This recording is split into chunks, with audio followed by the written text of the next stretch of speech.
নমস্কার শ্রোতা বন্ধু, থ্রিলার, সাসপেন্স আর অ্যাডভেঞ্চার দিয়ে সাজানো আমাদের এই বিশেষ নিবেদন থ্রিলার স্টোরি বাংলায় আপনাদের স্বাগত জানাই। আজ আপনাদের জন্য নিয়ে চলে এসেছি আরও এক গোয়েন্দা কাহিনী, লেখিকা শ্রীর কলমে অভিশপ্ত মুদ্রা রহস্য।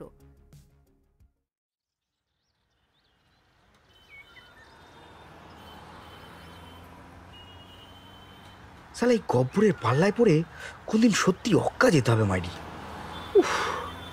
কোন অজপাড়া গায়ে ঠেলে পাঠাচ্ছে কে জানে। চাপা ফিসফিসে স্বরে কথাগুলো বলে সাক্ষ্যর দিকে তাকায় কুশ। সাক্ষ্য চোখের ইশারায় সামনে ড্রাইভারের পাশের সিটে বসে থাকা টাক মাথা ভদ্রলোককে দেখিয়ে চুপ করতে বলে ওকে। কুশ বিরক্ত ভঙ্গিতে কাঁধ ছাকায়। প্রকৃতি জানলা দিয়ে বাইরের দিকে তাকিয়েছিল। ওদের কথোপকথনের মৃদু গুঞ্জনে একবার এদিকে ফিরে এসে তারপর আবার জানলার দিকে মুখ ঘুরিয়ে নেয়। দুপাশে গাছের সারি, ছোট ছোট বাড়িঘর, অগন্তি দোকানপাট পেরিয়ে অজগরের পিচ্ছিল চামড়ার মতো মসৃণ হাইওয়ে ধরে দ্রুত গতিতে ছুটে চলেছিল ওদের বোলেরো গাড়িটা। সাক্ষ্য সামনের দিকে মুখ তুলে টাক মাথার ভদ্রলোকের উদ্দেশ্যে জিজ্ঞেস করে, আচ্ছা মিস্টার যাদব, আপনার ব্যক্তিগত কোনো কালেকশন নেই? এত রকম অ্যান্টিক নিয়ে আপনাকে কাজ করতে হয়, তো কখনো ইচ্ছে হয়নি আপনার কিছু জমাবার? টাক মাথা মুখ ফেরায় ওদের দিকে, তারপর হাসি মুখে বলে, দেখো ভাই, সত্যি বলতে আমি একেবারেই প্রফেশনাল মানুষ।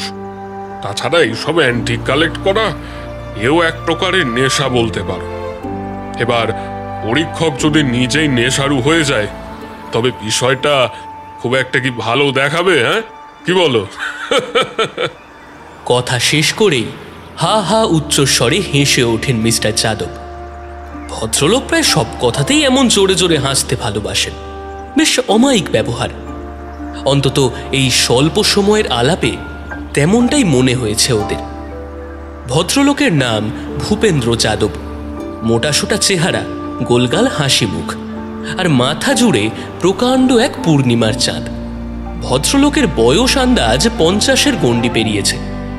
যাদবরা বংশসূত্রে বিহারি, তবে দীর্ঘ বেশ কয়েক পুরুষ ধরে বাংলায় থাকতে থাকতে আদ্যপান্ত বাঙালি হয়ে গেছে প্রায়। ভূপেন্দ্র যাদব পেশায় একজন অ্যান্টিক ভ্যালুয়ার। বিভিন্ন প্রাচীন জিনিসপত্র যাচাই করে সেগুলির প্রত্নতাত্ত্বিক মূল্য নির্ধারণ করাই তার কাজ। সাক্ষ্যরা এখানে যে কাজে যাচ্ছে সেই কাজে একজন ভালো ভ্যালুয়ারের প্রয়োজন হবে। সেটা বুঝেই ওদের মিডিয়া হাউসের চিফ এডিটর মিস্টার ভার্গভী ভূপেন্দ্রকে ওদের সাথে পাঠিয়েছেন। তবে বিয়ে রসিক হলেও কিন্তু এ স্বাদে যে রুচি নেই তা কিন্তু নয়। হাসি থামিয়ে ফের বলে ওঠেন ভূপেন্দ্র। তারপর মোবাইলের গ্যালারি থেকে একটা ছবি বের করে সাক্ষ্যর দিকে এগিয়ে দিয়ে বলেন, এই যেমন এটা দেখতে পারো। সাক্ষ্য তাকিয়ে দেখে ছবিটাতে একটা 1 টাকার কয়েনের দুটো দিকের দুটো ছবি একসাথে মার্জ করা। তবে কয়েনটা কোনো সাধারণ কয়েন নয়। তার একদিকে খোদাই করা আছে 1 রুপি ইন্ডিয়া 1885, আর অন্যদিকে একজন ব্রিটিশ ভদ্রমহিলার ছবি, পাশে লেখা এমপ্রেস ভিক্টোরিয়া। এটা তো 1885-এর কয়েন, মানে প্রায় 140 বছর পুরনো। সে তো আছেই, তবে এছাড়া ছবিতে আর কিছু কি চোখে পড়লো? সাক্ষ্য কয়েক মুহূর্ত স্থির চোখে তাকিয়ে থাকে ছবিটার দিকে। তারপরেই অস্ফুটে দুটো শব্দ বেরিয়ে আসে ওর মুখ থেকে, মাই গুডনেস। মুখ তুলে ও মিস্টার যাদবের দিকে তাকায়। ওর চোখ রীতিমতো বিস্ফারিত। কাঁপা কাঁপা গলায় বলে, এমপ্রেস শব্দটায় একটা এজ বেশি আছে। আরে প্রথম দেখায় তো চোখেই পড়েনি একদম। সাক্ষ্যর কথায় ভূপেন্দ্রর চোখ দুটো উজ্জ্বল হয়ে ওঠে। তাকে দেখে মনে হয় ওর উত্তরে তিনি বেশ খুশি হয়েছেন। উচ্ছ্বসিত স্বরে ভদ্রলোক বলেন, এক্স্যাক্টলি, এটাই এই কয়েনটার মেন ফিচার। মিস্টেকেনলি হয়েছিল সম্ভবত, তবে সেটাই এখন রেয়ারেস্ট এক্সাম্পলে পরিণত হয়েছে। কি অদ্ভুত, তাই না? হয়তোবা কয়েনটা এই ভুলের জন্যই বাতিল হয়ে গিয়েছিল একদিন। অথচ আজ দেখো সেইটাই কিনা একেবারে রেয়ার অ্যান্টিক পিস। হ্যাঁ, সাক্ষ্য হাসে, বলে, আসলে সবটাই সময়ের খেলা। সময়ের থেকে বড় ম্যাজিশিয়ান আর কেই বা আছে বলো? সময় চাইলে রাজাকেও ফকির বানাতে পারে, আবার ফকিরকেও চাইলে রাজা বানাতে পারে। It's all about the right time, that's it. প্রকৃতি এতক্ষণ চলন্ত গাড়ির জানালার দিকে তাকিয়ে চুপচাপ বসেছিল। এবার সাক্ষ্যর কথা শেষ হতে মুখ ফিরিয়ে জিজ্ঞেস করে, আচ্ছা সাক্ষ্যদা, জিনিসটা ওই জিতলটা কি দেখে আইডেন্টিফাই করা হয়? কোনো স্পেশাল মার্ক, মানে কোনো স্ট্যাম্প বা ওরম জাতীয় কিছু খোদাই করা থাকতো কি? সাক্ষ্য উত্তর দেয়, বলে, এটা মিস্টার যাদব আমার থেকে অনেক বেশি ভালো বলতে পারবেন। তবে জানতে যখন চাইছো, আমি যতটুকু জানি সেটুকুই বলছি। যদি তাতে খানিকটা ভুল টুল হয়, মিস্টার যাদব নিশ্চয়ই শুধরে দেবেন আশা করি। ভূপেন্দ্র সামনের সিট থেকে ওদের দিকে মুখ ঘুরিয়ে হাসেন। সাক্ষ্য বলে, আইবকের মৃত্যুর পর তার পুত্র আরাম শাহকে সরিয়ে তার জামাতা শামসুদ্দিন ইলতুৎমিশ যখন সিংহাসন আরোহণ করেন, তখন তিনি দেখেন যে দিল্লি সুলতানি ব্যবস্থা অর্থনৈতিক দিক থেকে বেশ খানিকটা স্থিতিশীল অবস্থায় রয়েছে। তাই তখন পরিস্থিতি কিছুটা নিয়ন্ত্রণ করতে তিনি তখন দু ধরনের মুদ্রার প্রচলন করেন।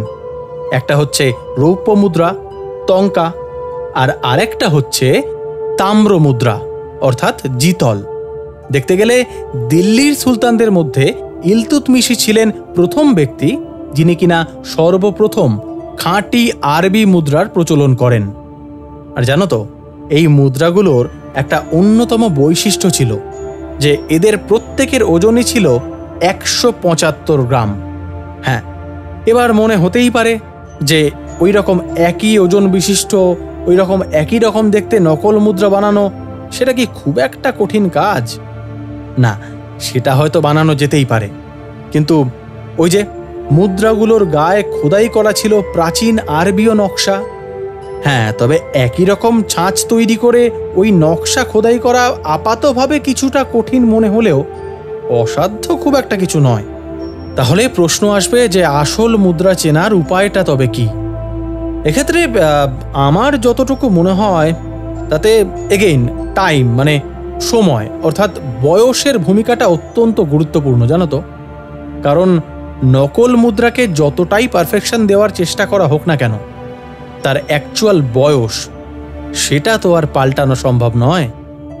সো আই থিঙ্ক মেটেরিয়াল বা ধাতুর যে অ্যাকচুয়াল এজ ডিডাকশন, সেটার মাধ্যমে কিন্তু আমরা মুদ্রাটা আসল কিংবা নকল সেটা বুঝতে পারবো আই থিঙ্ক। অবশ্য মিস্টার যাদব এ বিষয়ে ভালো বলতে পারবেন। কি মিস্টার যাদব, আমি কি খানিকটা হলেও ঠিক বলেছি নাকি? একটু ইতস্তত করেই শেষের প্রশ্নটা জিজ্ঞেস করে সাক্ষ্য। যাদব এতক্ষণ সামনের সিট থেকেই চুপচাপ এক মনে বসে সাক্ষ্যর কথাগুলো শুনছিলেন। এবারে ওর প্রশ্নতে পেছনের দিকে ঘুরে তাকালেন, তারপর একটু হেসে মাথা নেড়ে বললেন, কোয়াইটলি ক্লোজ, অনেকটাই বলেছো ঠিকঠাক। তবে এই কয়েনের এজ ডিডাকশনের কিন্তু অনেক কটা ভেরিয়েশন আছে। যেমন ধরো প্যাটিনেশন, মানে সহজ ভাষায় বলতে গেলে একটা সময় পর তামা বা ব্রোঞ্জের ওপর এক ধরনের কোটিং পড়তে শুরু করে। এবার এই কোটিং বা প্যাটিনেশনের পুরুত্ব দেখে এর বয়স বোঝা যেতে পারে। এছাড়া অনেক পদ্ধতি আছে, আমি বোঝার সুবিধার্থে তোমাদের শুধু এই একটাই বললাম। আপত্তি না থাকলে এগুলো একটু দেখানো যেতে পারে আমাদের। কুশ মাঝে মধ্যেই অলস ভঙ্গিতে হাই তুলছে। ওর চোখে মুখে একটা চাপা বিরক্তির ভাব লেগে আছে। বোধ করি সেটা লক্ষ্য করেই আর বিস্তারিত আলোচনায় গেলেন না মিস্টার যাদব। কুশের এমন আচরণে সাক্ষ্য মনে মনে একটু অপ্রস্তুত হলেও মুখে কিছু বলে না। গাড়ি একই রকমভাবে দ্রুত গতিতে ছুটে চলেছে। প্রকৃতির চোখ দুটোতে হালকা হালকা ঘুমের রেশ জড়িয়ে আসছিল। আধো ঘুম চোখেই সে শুনল পাশের সিট থেকে চাপা গলায় কুশ বলছে, ধুর শালা, ছিলাম ক্রাইম রিপোর্টার, হয়ে গেলাম ইতিহাসবিদ। এই ইতিহাসের কচকচি ঘাটতে ক্রাইম রিপোর্টারকে কেন পাঠানো বাপু? মায়েরই বলছি ভাই, স্কুলে থাকতে সাবজেক্টটাকে জমের চেয়েও বেশি ভয় পেতাম। কোন রাজা উজিরের ঠাকুরদা কবে কখন কোন ব্র্যান্ডের জাঙ্গিয়া পরতো এসব মনে রাখা যায় নাকি? প্রকৃতির ঘুমের ঘোরটা পাতলা হয়ে এসেছিল। এবার কুশের কথা কানে যেতে সে আর না হেসে পারল না। কুশ সম্ভবত ভেবেছিল ও ঘুমিয়ে পড়েছে, কিন্তু ওকে হাসতে দেখে বুঝতে পারল যে কথাগুলো ওর কানেও গেছে। কি বলবে বুঝতে না পেরে ওর দিকে তাকিয়ে বোকার মতো হাসল সে। প্রকৃতি দেখল সাক্ষ্য জ্বলন্ত দৃষ্টিতে কুশলের দিকে তাকিয়ে আছে। সত্যযুগ হলে কুশল এতক্ষণে শিওর ভস্য হয়ে যেত। হয়তো যুগটা কলি বলেই সাক্ষ্যর দৃষ্টিবাণে কুশ বিন্দুমাত্র ভ্রুক্ষেপ পর্যন্ত করল না। সাক্ষ্য খানিক চুপ করে থেকে চাপা গলায় কুশকে জিজ্ঞেস করল, তুই এত শিওর হচ্ছিস কি করে যে এখানে ক্রাইম রিপোর্টারের কোনো কাজ নেই? মানে এখানে আবার ক্রাইম রিপোর্টারের কি কাজ? আরে নর্মাল একটা স্টোরি হবে, এটা তো যে কেউ কভার করতে পারতো। কোনো খুন নেই, জখম নেই, কিচ্ছু নেই। ইনফ্যাক্ট যার অ্যান্টিক কালেকশন আমরা দেখতে যাচ্ছি, বা কি যেন নাম, ও হ্যাঁ মনে পড়েছে, ওই রমেশ তরফদার, তো তারও তো শুনলাম নর্মাল ডেথ, কোনো আনন্যাচারাল কিচ্ছু নেই। পাতি বোগাস। সাক্ষ্য মুচকি হাসে, বলে, ন্যাচারালের ঠিক বিপরীত শব্দটাই হলো আনন্যাচারাল। স্বাভাবিক আর অস্বাভাবিক দুটোই একদম সমান্তরাল। জাস্ট লাইক এই কয়েনের দুটো আলাদা আলাদা দিক। কুশ বিরক্ত গলায় জিজ্ঞেস করে, মানে? সাক্ষ্যর ঠোঁটের কোণায় আলতো একটা হাসি খেলে যায়। ফিসফিসে গলায় এসে বলে, মানে আমাদের তো গল্প খোঁজা কাজ, তাই খুঁজতেই হবে। গল্পও খুঁজতে হবে, আর গল্পের আড়ালে লুকিয়ে থাকা সত্যিটাকেও খুঁজতে হবে। কে বলতে পারে, হয়তো খুঁজতে খুঁজতে পেয়ে গেলেও যেতে পারি। এবার প্রকৃতি জিজ্ঞেস করে, কি পাবো সাক্ষ্যদা? সাক্ষ্য আগের মতোই মিষ্টি করে হাসে। তারপর রহস্য চড়ানো গলায় বলে, কি পাবো? পরশ পাথর।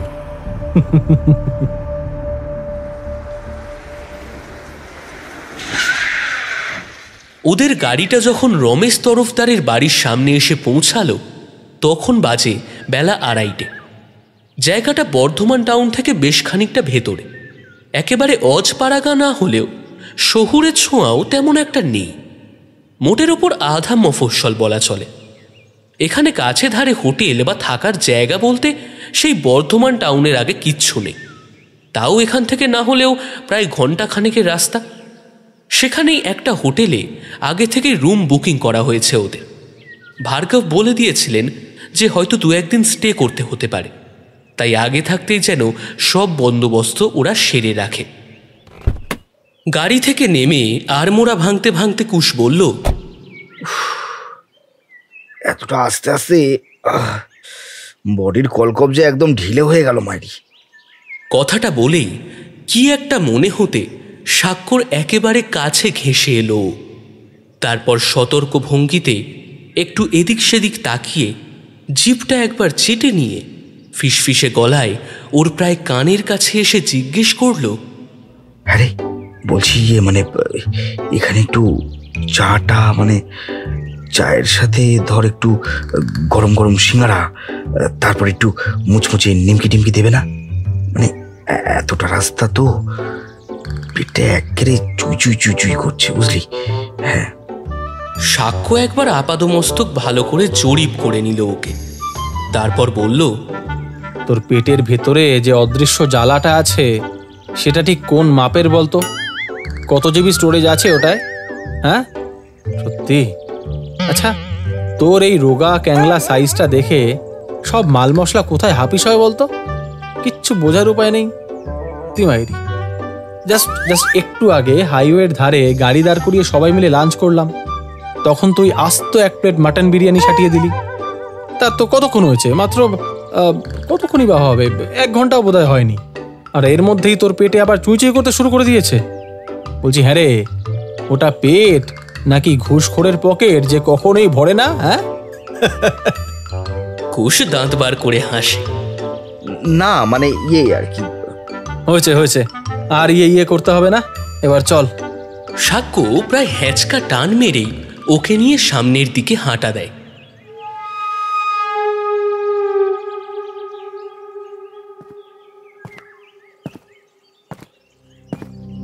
তরফদারদের বাড়িটা বেশ অনেকটা জায়গা জুড়ে। পেল্লায় লোহার গেট পেরিয়ে মোরাম বেছানো রাস্তা। একসময় সেই রাস্তার দুপাশে বাহারি বাগান ছিল হয়তো, কিন্তু সবটাই এখন আগাছাদের দখলে। দীর্ঘদিনের অযত্ন আর অবহেলায় মূল বাড়িটার অনেকটা অংশই এখন ধসে পড়েছে প্রায়। কালের শক্ত থাবা এসে কামড় বসিয়েছে তার প্রত্যেকটা শিরা উপশিরায়। প্রকাণ্ড ইটের থামগুলোকে জড়িয়ে মাকড়সার জালের মতো বিস্তার লাভ করেছে অসত্যের প্রাচীন শিকড়। ঝাঁকড়া একটা পাকুর গাছ উত্তরের একটা দেওয়াল বরাবর উঠে গেছে। নোনা ধরা লালচে ইটের গাঁথুনি, শ্যাওলা ধরা স্যাঁতস্যাঁতে খিলানের অশীতিপর ধ্বংসাবশেষ সব মিলেমিশে গোটা বাড়িটাকে কেমন যেন একটা বিরাট আকৃতির দানবে পরিণত করেছে। অনেকটা দানবাকৃতি প্রাগৈতিহাসিক প্রাণীর মতো দেখাচ্ছে বাড়িটাকে। তার ভাঙা ইটের পাঁজরে জন্ডিস রোগীর ক্লান্ত চোখের মতো জেগে রয়েছে বিকেল শেষের মরা রোদের আলো। উঠোনের এক কোণে একটা কাঠগোলাপের গাছ। মাঝে মাঝে হাওয়ার ঝাঁকুনিতে শুকনো পাতার স্তূপের ওপর দুটো একটা করে বাসি ফুল ঝরে পড়ছে, ঠিক যেন প্রিয়জনের কবরস্থানে কেউ এঁকে দিচ্ছে তার আজন্মের দীর্ঘশ্বাস লালিত শেষ স্নেহ চুম্বন। বারান্দায় ঢোকার সিঁড়িটার কাছে গণেশের একটা রংচটা কবন্ধ মূর্তি রয়েছে। সময়ের গ্রাসে পড়ে তার হস্তিমস্তকটা কোথায় যে খোয়া গেছে কে জানে। দালান পেরিয়ে উঠে আসে ওরা। দুটো বাচ্চা বারান্দার ভাঙা সিঁড়িটার ওপর বসে নিজেদের মধ্যে কিসব যেন খেলা করছিল। একটা বাচ্চার হাতে একটা ছোট্ট বাঁকানো লাঠি। ওদের আসতে দেখে লাঠি হাতে বাচ্চাটা উঠে দাঁড়ায়, তারপর দুহাতে রাস্তা আগলানোর ভঙ্গি করে এসে একেবারে ওদের সামনে দাঁড়ায়। লাঠিটা সাক্ষ্যর দিকে তুলে ধরে বেশ গম্ভীর গলায় বলে, তোমরা কারা? ভেতরে কোথায় যাচ্ছ? কুশ কিছু একটা বলতে যাচ্ছিল। সাক্ষ্য হাতের ইশারায় ওকে থামিয়ে দেয়। তারপর হাঁটু মুড়ে বসে পড়ে বাচ্চাটার সামনে। বলে, ওর নাম কুশল আর ও প্রকৃতি, আর আমি হলাম সাক্ষ্য।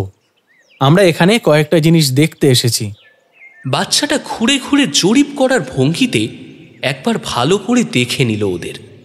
সাক্ষ্য ওর দিকে তাকিয়ে জিজ্ঞেস করল, কিন্তু তোমার নামটা তো বললে না? বাচ্চাটা আগের মতোই গম্ভীর গলায় বলল, আমার নাম চাচা চৌধুরী, আর ও আমার অ্যাসিস্ট্যান্ট সাবু। আমরা এখানে তদন্ত করছি। সাক্ষ্য একটু অবাক হওয়ার ভান করে চোখ বড় বড় করে জিজ্ঞেস করল, তদন্ত করছো? বেশ, তা কিসের তদন্ত? বাচ্চাটা মাথা নাড়ালো।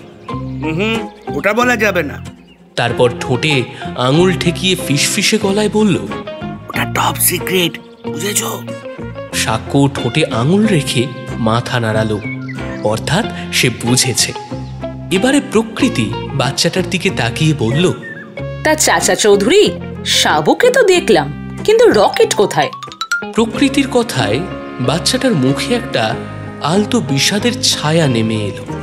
মুখের ভাব করুণ করে সে বলল, নেই, মাম্মাম রাখতে দেবে না তো।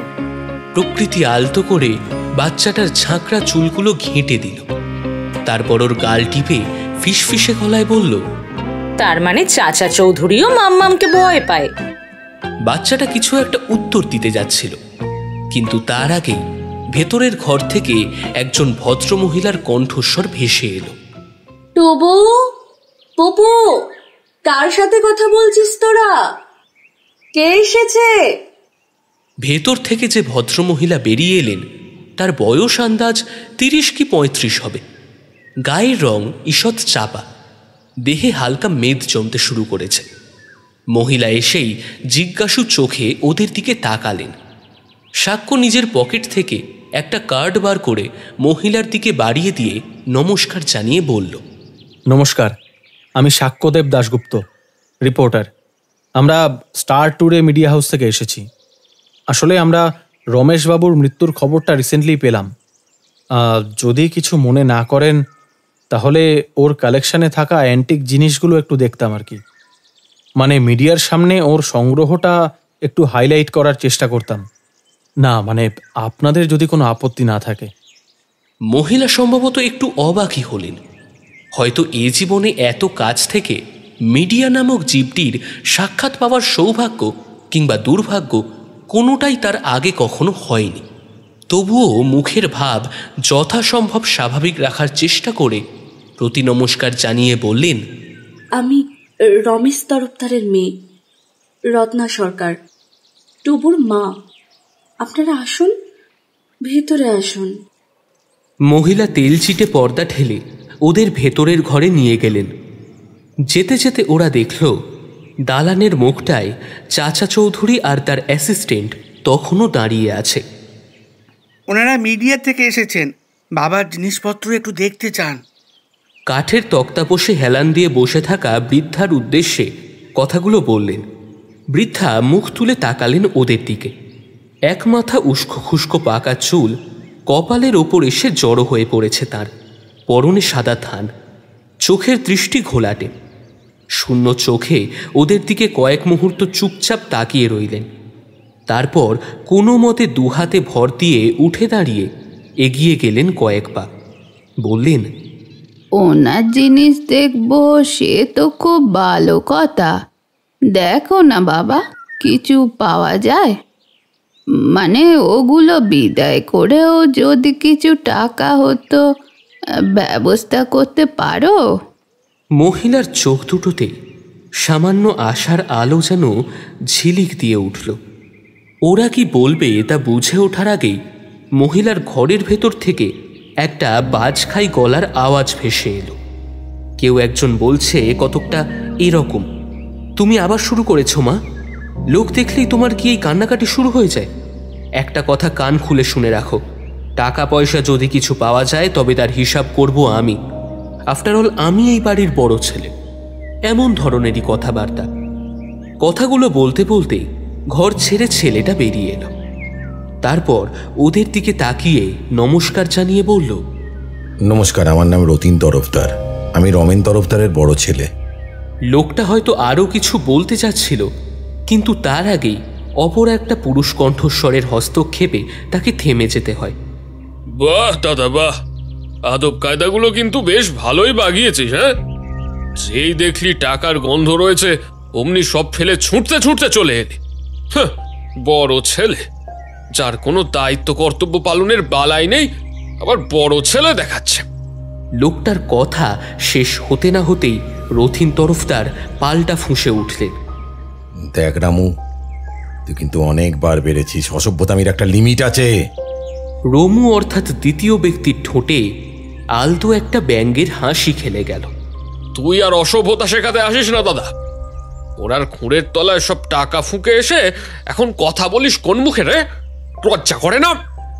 হ্যাঁ, আমি ঘোড়ার খুঁড়ের তলায় টাকা ফুঁকি, আর উনি তো সাধু পুরুষ। শোন রামু, কে কিরকম কারোর কথা জানতে বাকি নেই আমার। বেহদ্দ লম্পট একটা পাড় মাতাল কোথা করে। এই এই দাদা, এই মুখ সামলে কথা বলবে কিন্তু, বলে দিলাম। না হলে কি করবি? কি করবি? হ্যাঁ, কি করবি? ওদের ঘরের ভেতরে নিয়ে আসার পর থেকে রত্না এতক্ষণ অবধি চুপ করে দাঁড়িয়েছিলেন, কিন্তু এবার আর কথা না বলে পারলেন না মহিলা। আহ, কি করছিসটা কি তোরা? এভাবে সবার সামনে পায়ে পা লাগিয়ে ছোট লোকদের মতো নিজেদের মতো ঝামেলাটা কি না করলেই নয়? রত্নার কথায় রমু বাঁকা চোখে তার দিকে তাকালো একবার, তারপর অবজ্ঞা মেশানো গলায় বলল, আরে আমরা না হয় ছোট লোক মানছি, কিন্তু তুই কোনসা আমিরজাদি রে? কোন আমিরজাদির ঘরের মেয়ে? বাবা মারা যাওয়ার সাথে সাথেই জামাইবাবুকে সঙ্গে নিয়ে সাত তাড়াতাড়ি চলে এলি কেন এখানে? হ্যাঁ, আমরা কি কিছু বুঝি না ভেবেছিস? কুশ কনুই দিয়ে সাক্ষীর গায়ে আলতো খুঁচা মারল, তারপর চাপা ফিসফিসে গলায় বলল, এ তো পুরো WW কেস কাকা। সালা বাপ মরেছে সবে 3 দিনও পেরোয়নি, এর মধ্যে এ বলে আমায় দেখ, ও বলে আমায় দেখ। সাক্ষ্য এর কোনো উত্তর না দিয়ে কুশকে একটা রাম চিমটি কাটল। সে মুখ দিয়ে চাপা একটা আর্তনাদ করে ছিটকে দুপা সরে গেল। এদিকে রত্নার চোখ মুখ বেশ লালচে দেখাচ্ছে। বেশ বোঝা যাচ্ছে যে তিনি নিজেকে ভেতরে ভেতরে সংযত করার আপ্রাণ চেষ্টা করছেন। নিজেকে যথাসম্ভব স্বাভাবিক রাখার চেষ্টা করে ওদের দিকে তাকিয়ে তিনি বললেন, আপনারা প্লিজ কিছু মনে করবেন না, আসলে বুঝতেই তো পারছেন বাবা হঠাৎ করে চলে যাওয়ায়। সাক্ষরা কোনো মতে মাথা নেড়ে হাসবার চেষ্টা করল। মহিলাও কাষ্ঠ হাসি হেসে বললেন, আপনারা বরং আমার সঙ্গে এদিকটায় আসুন, বাবার জিনিসগুলো দেখিয়ে দিই। কিছু মনে না করলে কয়েকটা কথা জিজ্ঞেস করতে পারি? আসলে রমেশবাবুর জিনিসগুলোর পাশাপাশি ওর ব্যাপারেও তো কিছু কথা আমাদের লিখতে হবে। ঘরের আনাচে কানাচে ছড়িয়ে থাকা ধুলো মাখা ভাঙাচোরা জিনিসগুলোর দিকে এক নজর চোখ বোলাতে বোলাতে বলে ওঠে সাক্ষ্য, এই ঘরটার অবস্থা অন্য সব ঘরগুলোর তুলনায় অনেক বেশি শোচনীয়। বোঝাই যায় দীর্ঘদিন ধরে এই ঘরে মানুষের পায়ের ছাপ তেমন একটা পড়েনি, বা ঘরের জায়গায় জায়গায় দেওয়ালের পলেস্তারা খসে পড়েছে, ফাটলের গা দিয়ে উঁকি দিচ্ছে আগাছা আর শ্যাওলার আস্তরণ। দিনের বেলাতেও সমস্ত ঘরটা জুড়ে কেমন একটা চাপা অন্ধকার আর বদ্ধ গুমোট ভাব ছেয়ে রয়েছে। বাতাসের গায়ে একটা অদ্ভুত বিশ্রী ভ্যাপসা গন্ধ। ঘরের সিলিং থেকে টিমটিম করে মুমূর্ষ রোগীর মতো হলদে একটা আলো জ্বলছে। তার ফ্যাকাশে আবছা আলোয় সমস্ত পরিবেশটা আরও বেশি ঘোলাটে দেখাচ্ছে যেন। মহিলা আলতো হাসলেন সাক্ষ্যর কথায়, বললেন, না না, মনে করার কি আছে, আপনারা বাবার ব্যাপারে লিখবেন, এখানে আপনাদের সাহায্য করাটা তো আমাদেরই দায়িত্ব। বলুন না, কি জানতে চান? আমার জানা থাকলে নিশ্চয়ই বলবো। সাক্ষ্য কিছু বলার আগে প্রকৃতি জিজ্ঞেস করল, আচ্ছা, এই ঘরটা বোধহয় খুব একটা খোলা হয় না, তাই না? মহিলা অপ্রস্তুতে হাসলেন। হ্যাঁ, আসলে এদিকটাই তেমন আশা হয় না আমাদের। বাবা থাকতে মাঝে মাঝে দুটো একটা জিনিস বিক্রি করতেন, তখনই যা একটু খোলা হতো আর কি। সাক্ষ্যর কপালে মৃদু ভাঁজ খেলে গেল। মহিলার দিকে তাকিয়ে সে জিজ্ঞেস করল, বিক্রি করতেন মানে? নিজের সংগ্রহ থেকেই জিনিস উনি বিক্রি করে দিতেন? মহিলার মুখটা যেন ঈষৎ ম্লান দেখালো। কয়েক মুহূর্ত চুপ করে থেকে তিনি বললেন, মায়ের মুখে শুনেছি বাবা যখন মিউজিয়ামে গার্ডের কাজ করতেন তখন বিভিন্ন জায়গায় পোস্টিংয়ের সূত্রে নানা হাবিজাবি জিনিস এনে সংগ্রহের নামে বাড়িতে এনে তুলতেন। এই করে করে দিদার পয়সাও খরচ করেছেন এক সময়। পরে যদিও দেখা গেছে তার বেশিরভাগই ভুয়ো। আমি তখন অনেকটাই ছোট, খুব বেশি হলে ক্লাস 3 কি 4 হবে বড়জোর। আমার ঠিক করে মনে নেই কিছু। কি একটা কারণে একদিন বাবার কাজটা হঠাৎ চলে যায়। তারপর এতগুলো মানুষের সংসার টানতে বাবাকে অনেক পরিশ্রম করতে হয়েছে। ছোটখাটো নানা কাজ, বলতে গেলে যখন যা পেয়েছেন তাই করেছেন প্রায়। মাও টুকটাক সেলাইয়ের কাজ এটা সেটা করতেন। দুজনে মিলে কোনো মতে টেনে নিয়ে গেছেন সংসারটাকে। কিন্তু বাবারও তো বয়স হচ্ছিল, শরীরও ভেঙে পড়ছিল আস্তে আস্তে। তারপর আমাকেও বিয়ে দিতে হলো। তাছাড়া আমার দাদাদেরও তো দেখলেন, বাবা একা আর কতদিন সব দিক সামলাতেন। বাধ্য হয়ে শেষ দিকে তাই দুটো একটা করে নিজের এই সব সংগ্রহের জিনিসই বিক্রি করতে শুরু করেছিলেন। তবে ঝোঁক থাকলেও বাবারও তো খাঁটি জিনিস দেখে চেনার চোখ ছিল না। ফলে যে যেমন পেরেছিল ঠকিয়েছিল। যেটুকু জানি তাতে কোনো জিনিস বিক্রি করেই খুব বেশি হলে 100-5 বেশি কখনোই পাননি। কথাগুলো শেষ করে থামলেন মহিলা।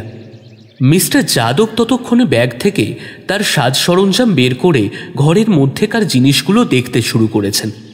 কুশও ব্যাগ থেকে ক্যামেরা বের করে ফ্ল্যাশ চেলে যথাসম্ভব ভালো কিছু স্ন্যাপ নেওয়ার চেষ্টা করছে। সাক্ষ্য গালে হাত দিয়ে কি যেন একটা চিন্তা করছিল চুপচাপ।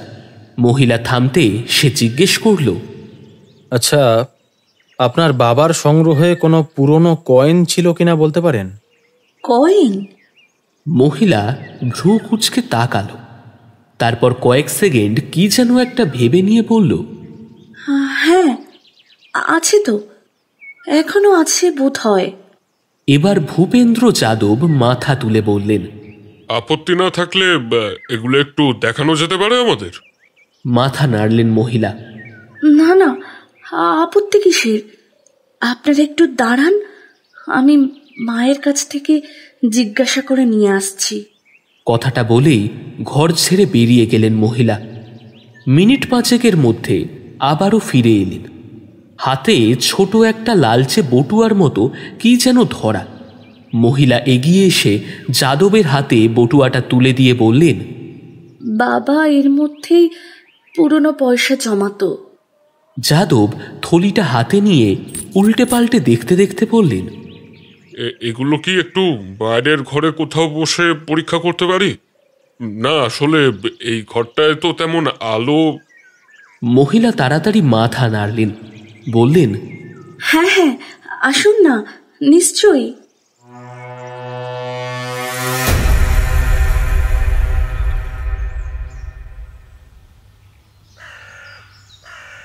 টেবিলের ওপর ঝুঁকে পড়ে ভূপেন্দ্র এক মনে পয়সাগুলো পরীক্ষা করছিলেন।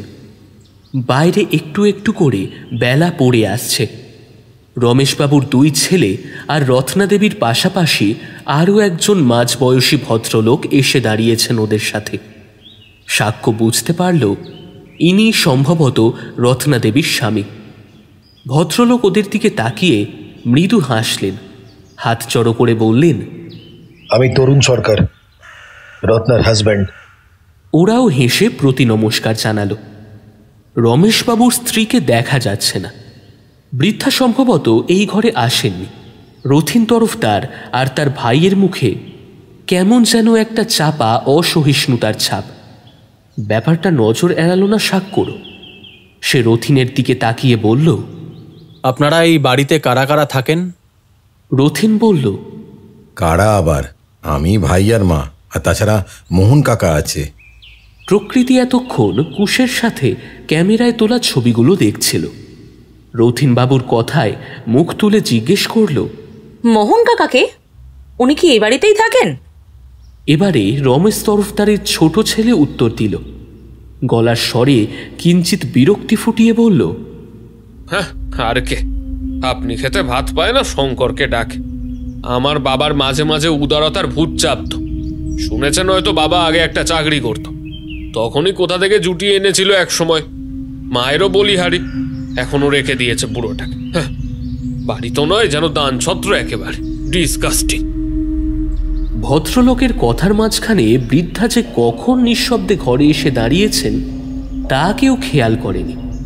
তার পাশে আর একজন বয়স্ক মানুষ, উস্কো খুস্কো চুল, পরনে খাটো করে পরা একটা ময়লা ধুতি আর ছেঁড়া ফতুয়া। মানুষটা ফতুয়ার খুঁটে চোখ মুছল একবার। বৃদ্ধার চোখেও জল, গলার স্বর তার কাঁপছে। রমেন ঘরে উপস্থিত বাকি সদস্যদের দিকে অবজ্ঞার ভঙ্গিতে তাকালো একবার, তারপর কাঁধ ঝাঁকিয়ে দ্রুত বেরিয়ে গেল ঘর থেকে। ঘরের ভেতরে এখন আলপিন পতন, নিস্তব্ধতা। মিস্টার যাদবী কথা বললেন প্রথম। না, এখানে নেই। সাক্ষ্য পেছন ঘুরে তাকালো একবার। ভদ্রলোক ওর দিকে তাকিয়ে মাথা ঝাঁকালেন। আচ্ছা, এগুলো বিক্রি করে একবারেই কি কিছু? কথাটা অসম্পূর্ণ রেখেই ইঙ্গিতপূর্ণ দৃষ্টিতে ওদের দিকে তাকিয়ে সামান্য হাসলেন রথিন তরফদার। যাদবর দিকে তাকিয়ে মাথা নাড়লেন, বললেন, একেবারেই যে ভ্যালু নেই তা নয়, এগুলো দিলে খুব বেশি হলে ওই 1010 মতো পেতে পারেন। 1010? টেনে টেনে শব্দগুলো উচ্চারণ করলেন রথিন। তারপর দ্রুত কয়েক পা এগিয়ে এসে ওদের প্রায় মুখের কাছে মুখ নিয়ে এসে নিচু গলায় বললেন, দেখুন না, আপনারা যদি একটু কিছু ব্যবস্থা করতে পারেন এগুলোর, মানে সেরকম হলে বা আপনাদেরও না হয় কিছু। কান এঁটো করা হাসি হাসল রথিন। সাক্ষ্য ওর সেই কথার কোনো উত্তর দিল না, বরং জিজ্ঞেস করল, আচ্ছা, কিছু মনে করবেন না, একটা ব্যক্তিগত প্রশ্ন করছি। আপনাদের তো ইকোনমিক্যাল ক্রাইসিস চলছে, তো সেক্ষেত্রে আপনারা কখনো এই বাড়িটা সেল করার কথা ভাবেননি? মানে অনেকটা প্লট নিয়ে একটা এত বড় প্রপার্টি, তো এর তো কিছু ভ্যালু নিশ্চয়ই রয়েছে। সাক্ষর কথায় উপস্থিত সকলের মুখেই একটা বিষাদ মিশ্রিত কালো মেঘের ছায়া নেমে এলো। রথিন একটা মৃদু দীর্ঘশ্বাস ফেলে বললেন, সেখানেই তো সমস্যাটা। আমরা তো ভেবেইছিলাম যে যার মতো একটা পোর্শন নিয়ে সব সেল করে দিয়ে অন্য কোথাও চলে যাব, কিন্তু সাক্ষর চোখে প্রশ্ন।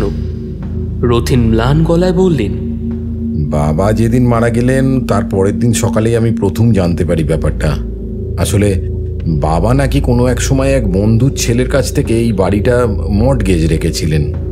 শর্ত ছিল বাবা যতদিন বেঁচে থাকবেন ততদিনই আমরা এই বাড়িতে থাকতে পারবো, তারপর বাড়িটা ছেড়ে দিতে হবে আমাদের। কালকে নোটিশ ধরিয়ে দিয়ে গেছে, 1 মাসের মধ্যেই এই বাড়িটা খালি করে দিতে হবে। কেউ কোনো উত্তর দিল না। বৃদ্ধা তখনও আঁচলের খুঁটে চোখ মুছে চলেছেন। মোহন কাকা পাশেই মাথা নিচু করে দাঁড়িয়ে আছেন।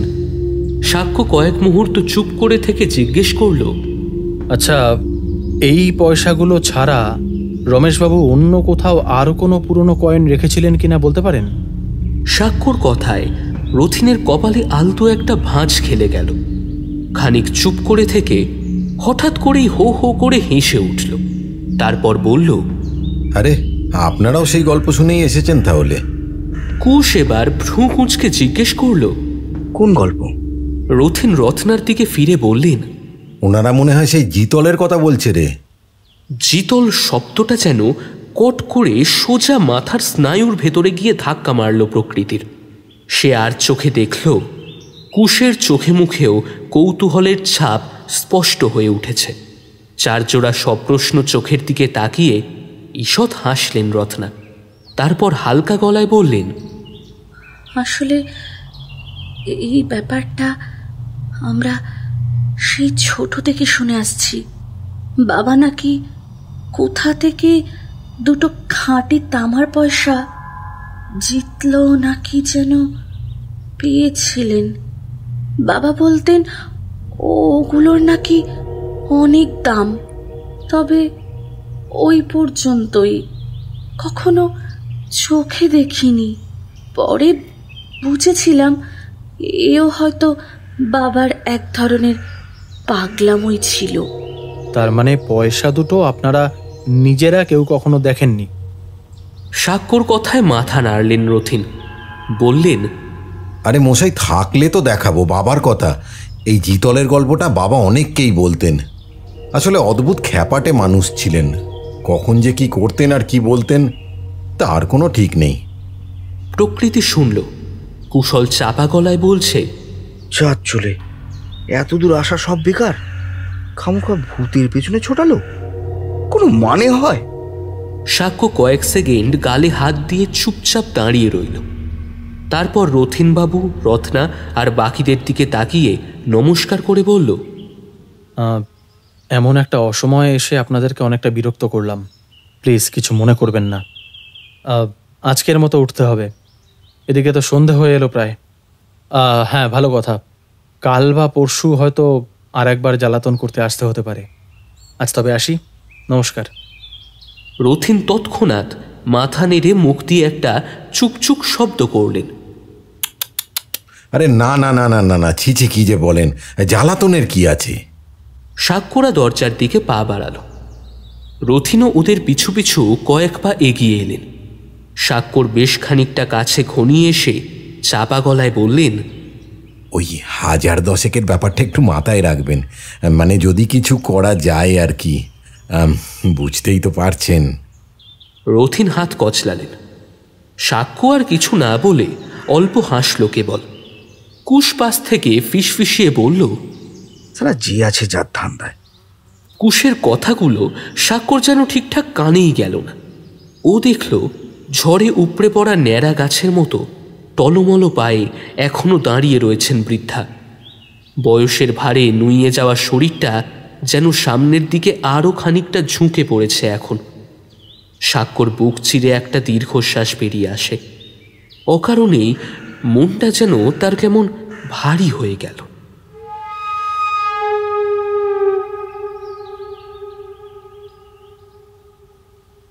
সব বেকার, শালা দিন দিন এই গব্বরের মাথা খারাপ হয়ে যাচ্ছে মাইরি। নিজে পাগল হয়ে শান্তি হয়নি, আমাদের নাট বল্টু সব ঢিলে করার তাল। বেকার বেকার এত দূর ভূতের বাপের সাধ্য করতে ছুটে এলাম। All focus. হাতে ধরা সিগারেটটায় শেষ একটা টান দিয়ে অবশিষ্টাংশ অ্যাস্ট্রেতে গুঁজে দিতে দিতে সাক্ষ্য বলল, আসতে বল রে শালা, যাদব পাশের ঘরেই আছে। শুনতে পেয়ে গব্বরের কানে লাগিয়ে দিলে ব্যাস হয়ে যাবে। তারপর তখন দেখবি রিপোর্টারি ছেড়ে দুজন মিলে অফিসের সামনে বাটি হাতে বসে ভিক্ষা করছি। কুশ দাঁত বার করে হাসল। তারপর সাক্ষ্যর দিকে তাকিয়ে আলতো চোখ টিপে বলল, পার্টনারশিপে ভিক্ষা করব, 50-50 ভাগ হবে, ঠিক আছে? সাক্ষ্য কড়া করে কিছু একটা উত্তর দিতে গিয়েও হেসে ফেলল। কুশলকে কিছু বোঝায় সে সাধ্য কার আছে? হোটেলে মোট 3টে রুম বুক করা হয়েছে। একটায় প্রকৃতি, একটায় ভূপেন্দ্র, আর অন্যটায় কুশল এবং সাক্ষ্য। অফিসে থাকতেই সব ব্যবস্থা করে দেওয়া হয়েছিল। গত পরশুদিন প্রায় সকাল সকালই নিজের কেবিনে ওদের 3জনকে ডেকে পাঠিয়েছিলেন ওদের মিডিয়া হাউসের চিফ এডিটর GR ভার্গব। অফিসে ভার্গবের পুরো নাম কেউ আজ অবধি শোনেনি, তবে তার জাঁতরেল গোঁফ আর চড়া মেজাজের কারণে অনেকেই তাকে আড়ালে আবডালে গব্বর বলে ডাকে। সকাল সকাল এহেন গব্বরের আর্জেন্ট তলব দেখেই ওরা বুঝেছিল নিশ্চয়ই আবার কোনো নতুন প্রজেক্ট। কুশ ওর কোনো এক মাস্তুতো দিদির বিয়েতে যাওয়ার জন্য ছুটি নেওয়ার তালে ছিল।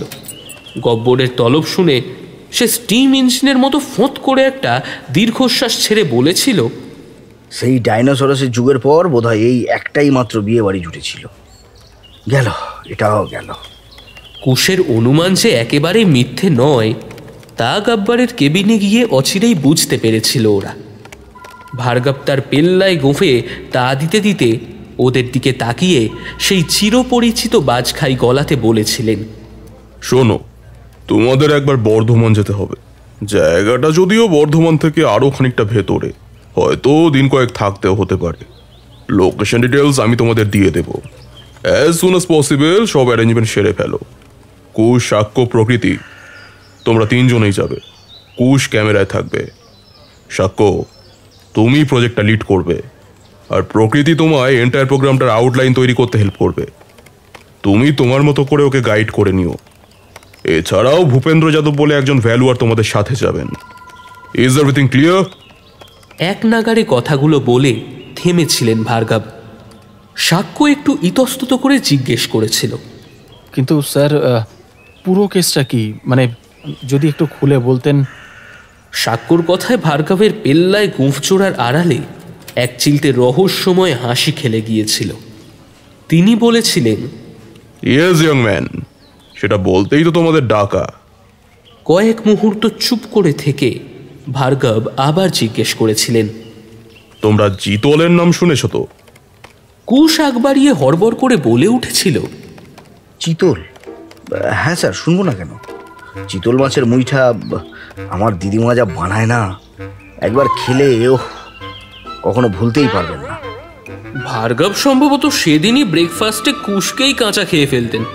সাক্ষ্য কোনো মতে ব্যাপারটা ম্যানেজ করতে গিয়ে বলে উঠেছিল, ওর কথায় কান দেবেন না স্যার। জিতল মানে তামার পয়সার কথা বলছিলেন তো? হ্যাঁ স্যার, আমি শুনেছি। ওর কথায় ভার্গব সামান্য শান্ত হয়েছিলেন। পুরনো কথার সূত্র ধরে বলেছিলেন, হ্যাঁ সেরকমই দুটো জিতল। ইলতুৎমিশ যখন সবে সবে দিল্লি সুলতানিতে বসেছেন, মানে অ্যাপ্রক্সিমেটলি অ্যাট অ্যারাউন্ড ওই 1200 সামথিং পিরিয়ডের কথা। আমাদের নেক্সট প্রজেক্টটা এর উপরেই হবে। সোর্সের খবর অনুসারে রমেশ তরফদার বলে একজনের কাছে ওই জিনিস দুটো এখনো অক্ষত অবস্থায় আছে। ভদ্রলোক গতকাল মারা গিয়েছেন। তোমাদের কাজ ভদ্রলোকের অ্যান্টিক কালেকশন থেকে ওই জিনিস দুটো খুঁজে বের করা। তবে জিতল দুটো কিন্তু... কিরে, কি ভাবছিস এত? কুশের ডাকে চমক ভাঙে স্বাক্ষর। অন্যমনস্কভাবে মাথা নাড়েও। যা রটে তার কিছু তো বটে, মানে সব গল্পের পেছনেই একটা করে সত্যি থাকে। কি গল্প? কিসের সত্যি? শালা গব্বরের সাথে সাথে এবার দেখছি তোর মাথাটাও একদম গেছে। কুশের কথায় আলতো হাসে সাক্ষ্য, তারপর খানিকটা আপন মনেই বলে, আছে আছে, কিছু তো একটা নিশ্চয়ই আছে। যেটুকু দেখা যাচ্ছে তার বাইরেও অনেকটাই পড়ে আছে।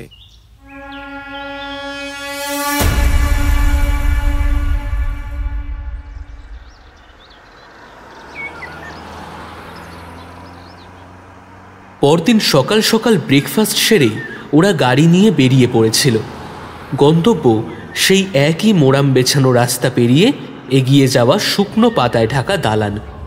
কিন্তু আজ বাড়িটার সামনে এসেই থমকে দাঁড়াতে হলো ওদের। কি কেস রে? এত লোক, পুলিশের গাড়ি কেন? সাক্ষ্যর কাছে ব্যাপারটা খুব একটা পরিষ্কার ঠিক ছিল না। তাই কুশের কথার কোনো উত্তর না দিয়ে গাড়ি থেকে নেমে ভিড় ঠেলে সোজা সামনের দিকে এগিয়ে যায় ও। পেছন পেছন নেমে আসে বাকিরাও। আরে ইধার কিধার, হ্যাঁ আগে যাওয়া মানা আছে। এরা মাছি নাকি? পেট থেকে হাগা ক্লিয়ার হতে না হতে একবারে উড়ে এসে বসে। পুলিশ এসে যাবতীয় যা ফর্মালিটিস ছিল সেসব করে বডি পোস্টমর্টমের জন্য নিয়ে চলে গেছে। বাড়ির সদস্যদেরও এক দফা জেরা করা হয়ে গেছে। বলা হয়েছে দরকার পড়লে পরে আবারও ডেকে পাঠানো হবে। অন্য কোথাও হলে হয়তো সাক্ষ্যরা আজ আর কিছু জিজ্ঞাসাবাদ না করেই চলে যেত, কিন্তু রথিন তরফদার সম্ভবত খানিকটা নিজের গরজেই হলঘরটায় এনে বসিয়েছেন ওদের। সমস্ত বাড়িটা জুড়ে বিরাজ করছে অদ্ভুত এক পিন পতন নিস্তব্ধতা। মৃত্যুর বোধ হয় আলাদা একটা ছন্দ থাকে, নিজের ছন্দের তালে পারিপার্শ্বিককে গড়ে নেয় সে। বাতাসের গায়ে নিঃশব্দে এঁকে দিয়ে যায় তার অদৃশ্য পদচিহ্ন। ঘটনাটা প্রথম কখন জানতে পারলেন? রত্না এক পাশে মাথা নিচু করে দাঁড়িয়েছিলেন। উত্তরটা তিনিই দিলেন। আমি থাকলে বাড়িতে সবাইকে সকালের চাটা আমি দিয়ে আসি। সেই মতো বড়দার ঘরে চায়ের কাপটা রেখে আমি ছোড়দার ঘরে চা দিতে গিয়েছিলাম। গিয়ে দেখি দাদা স্থির হয়ে ইজি চেয়ারটার উপর চিত হয়ে পড়ে আছে, আর আর ওর জামাটা রক্তে ভেসে যাচ্ছে। রত্না দেবীর চোখে মুখে আতঙ্কের ছাপ স্পষ্ট। সাক্ষ্য কোনো উত্তর দিল না। প্রকৃতি জিজ্ঞেস করল, আচ্ছা ঘরের দরজাটা কি খোলাই ছিল? রত্না খানিকক্ষণ চুপ করে থেকে বললেন, দাদার ঘরের দরজার ছিটকিনিটার একটু সমস্যা আছে। অনেক সময়তেই ভেতর থেকে ঠিক করে আটকানো যায় না। দাদা তাই ওটা খোলা রেখেই ঘুমোতে যেতেন। কুশল এতক্ষণ ধরে ঘুরে ঘুরে ছবি তুলছিল। এবার কি একটা মনে হতে জিজ্ঞেস করল, রাতে কেউ কোনো শব্দ শোনেননি? রথিন তরফদার ধরা গলায় বললেন, আমি তো ঘুমের ওষুধ খেয়েই ঘুমাই, মাও তাই। আর এই মোহন কাকার ঘরটা বাড়ির অন্য পাশে, ওখান থেকে রামুর ঘরে কোনো শব্দ হলেও পাওয়ার কথা নয়। রত্না বললেন, আমি বিছানায় শুলেই ঘুমে কাদা হয়ে যায়। টুবুকে ঘুম পাড়িয়ে কখন যে ঘুমিয়ে গেছি কিছুই টের পাইনি। আর তরুণবাবুও একপাশে চুপচাপ দাঁড়িয়েছিলেন। সাক্ষ্য এবার ওকেই জিজ্ঞেস করল, আপনি কিছু শোনেননি? জিভ দিয়ে শুকনো ঠোঁটটা ভদ্রলোক চেটে নিলেন একবার, তারপর ম্লান হেসে না সূচক ভঙ্গিতে মাথা নাড়লেন।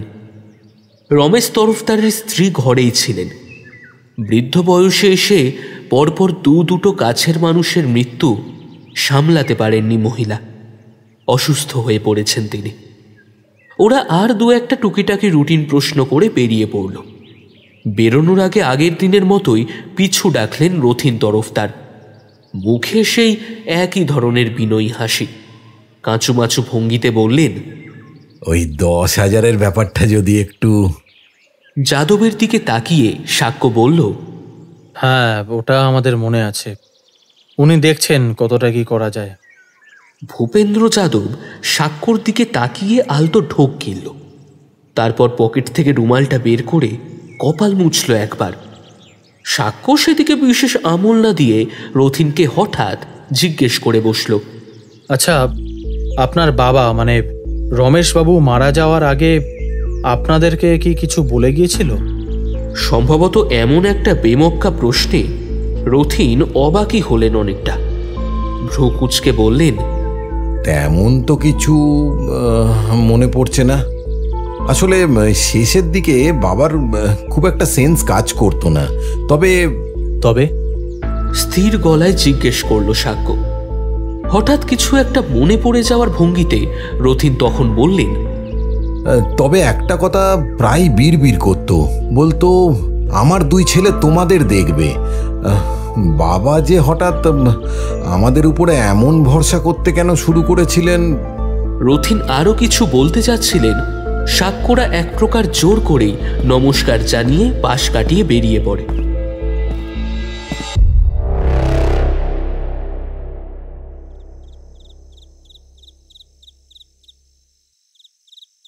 সন্ধ্যা হয়ে গেছে অনেকক্ষণ। হঠাৎ বাড়ির বাইরে বড় লোহার গেটটার কাছে এসে থমকে দাঁড়িয়ে পড়ে ওরা। বারান্দা থেকে আসা আবছা হলদে আলোয় একটা ছায়া মূর্তিকে দেখা যাচ্ছে। গেটটার ভাঙা পাশটা ধরে আপন মনে দোলা খাচ্ছে সে। সেদিকে দেখে একগাল হাসল সাক্ষ্য, তারপর গলা তুলে জিজ্ঞেস করল, কি চাচা চৌধুরী, আজ একা যে? সাবু কোথায়? বাচ্চাটা ছোট একটা লাফ দিয়ে নেমে পড়ল গেট থেকে, তারপর ফিসফিসে গলায় বলল, সাবু তো এখনো বাচ্চা, তাই ছোট মামা মারা গেছে শুনে ওর মা আর ওকে এখানে আসতে দিচ্ছে না। সাক্ষ্য চাপা গলায় পাল্টা প্রশ্ন করল, তা তুমি বুঝি খুব বড়? হ্যাঁ, বড়ই তো, আর তাই আমি একাই তদন্ত করব। আচ্ছা চাচা চৌধুরী, একটা কথা বলবে আমায়? সাক্ষ্যর কথায় বাচ্চাটা উৎসুক চোখে ওর দিকে তাকায়। সাক্ষ্য আবার জিজ্ঞেস করে, তোমার দাদু মারা যাওয়ার আগে তোমাকে কিছু বলতো? বাচ্চাটা ঘাড় কাত করে, বলে, হ্যাঁ বলতো তো, দাদুর 2 ছেলের কথা বলতো। দাদুর 2 ছেলেই দাদুর প্রাণ ভোমরায় থাকে। প্রাণ ভোমরা? স্ট্রেঞ্জ। কতকটা আপন মনেই বিড়বিড় করল সাক্ষ্য।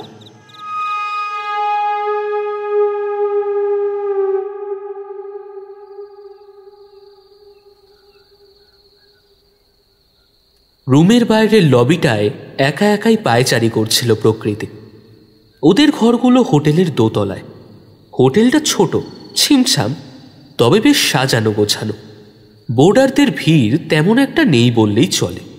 আজ সারাদিনে পরপর যা ঘটে গেল, তাতে করে রাত্রে বোধহয় আর ঘুম আসবে না ওর। রমেশ তরফদারের বাড়ি থেকে গাড়ি করে সোজা হোটেলে ফিরেছে ওরা। তবে সাক্ষ্য এখনো ফেরেনি। ওর নাকি কতগুলো কাজ আছে, সেগুলো মিটিয়ে তারপর ফিরবে। কি ম্যাডাম, সাক্ষ্যমণির চিন্তাতে বুঝি ঘুম আসছে না? চমকে পেছন ফিরে প্রকৃতি, তারপর ছদ্মরাগের ভঙ্গিতে বলে, তোমার কিন্তু বড্ড বার বাড়ছে কুসদা। কুশ কাঁধ ছাকায়, বলে, সেই তো, আমার তো শুধু বারটাই দেখলে, আমার জন্য তো আর চিন্তায় রাত জাগলে না কখনো। কুশের চোখে মুখে হালকা দুষ্টুমির ছাপ। একটা হাফ হাতা টি শার্ট আর বারমুডা পরে দাঁড়িয়ে আছে। সব মিলিয়ে কেমন যেন বাচ্চা বাচ্চা লাগছে ওকে। আলতো করে ঠোঁট কামড়ায় প্রকৃতি। উফ, কি যে বলে না ছেলেটা। ওর গাল দুটো ঈষৎ গোলাপি হয়ে ওঠে। প্রসঙ্গ ঘোরাতে বলে, তুমি তো খুব ক্রাইম করছিলে কাল থেকে, নাও এবার ঠেলা সামলাও। কুশ দীর্ঘশ্বাস ফেলে। ঢেঁকি বোধহয় সত্যি স্বর্গে গেলেও ধান ভাঙে। এসেছিলাম কোথাকার কোন পিতল না জিতল খুঁজতে, সেখান থেকে একেবারে সোজা মার্ডার। সব একদম তালগোল পাকিয়ে যাচ্ছে মাইরি। এত কিছুর মধ্যেও কুশের কথা বলার ভঙ্গিতে খিলখিল করে হেসে ওঠে প্রকৃতি। কুশ টের পায় ওর বুকের ভেতর আবার একটা দুটো করে ঢেউ ভাঙছে। মনে হচ্ছে অনেকগুলো মেঘলা দিন পেরিয়ে পাহাড়ের বুক চিরে প্রথম রোদ্দুর উঠেছে কোথাও।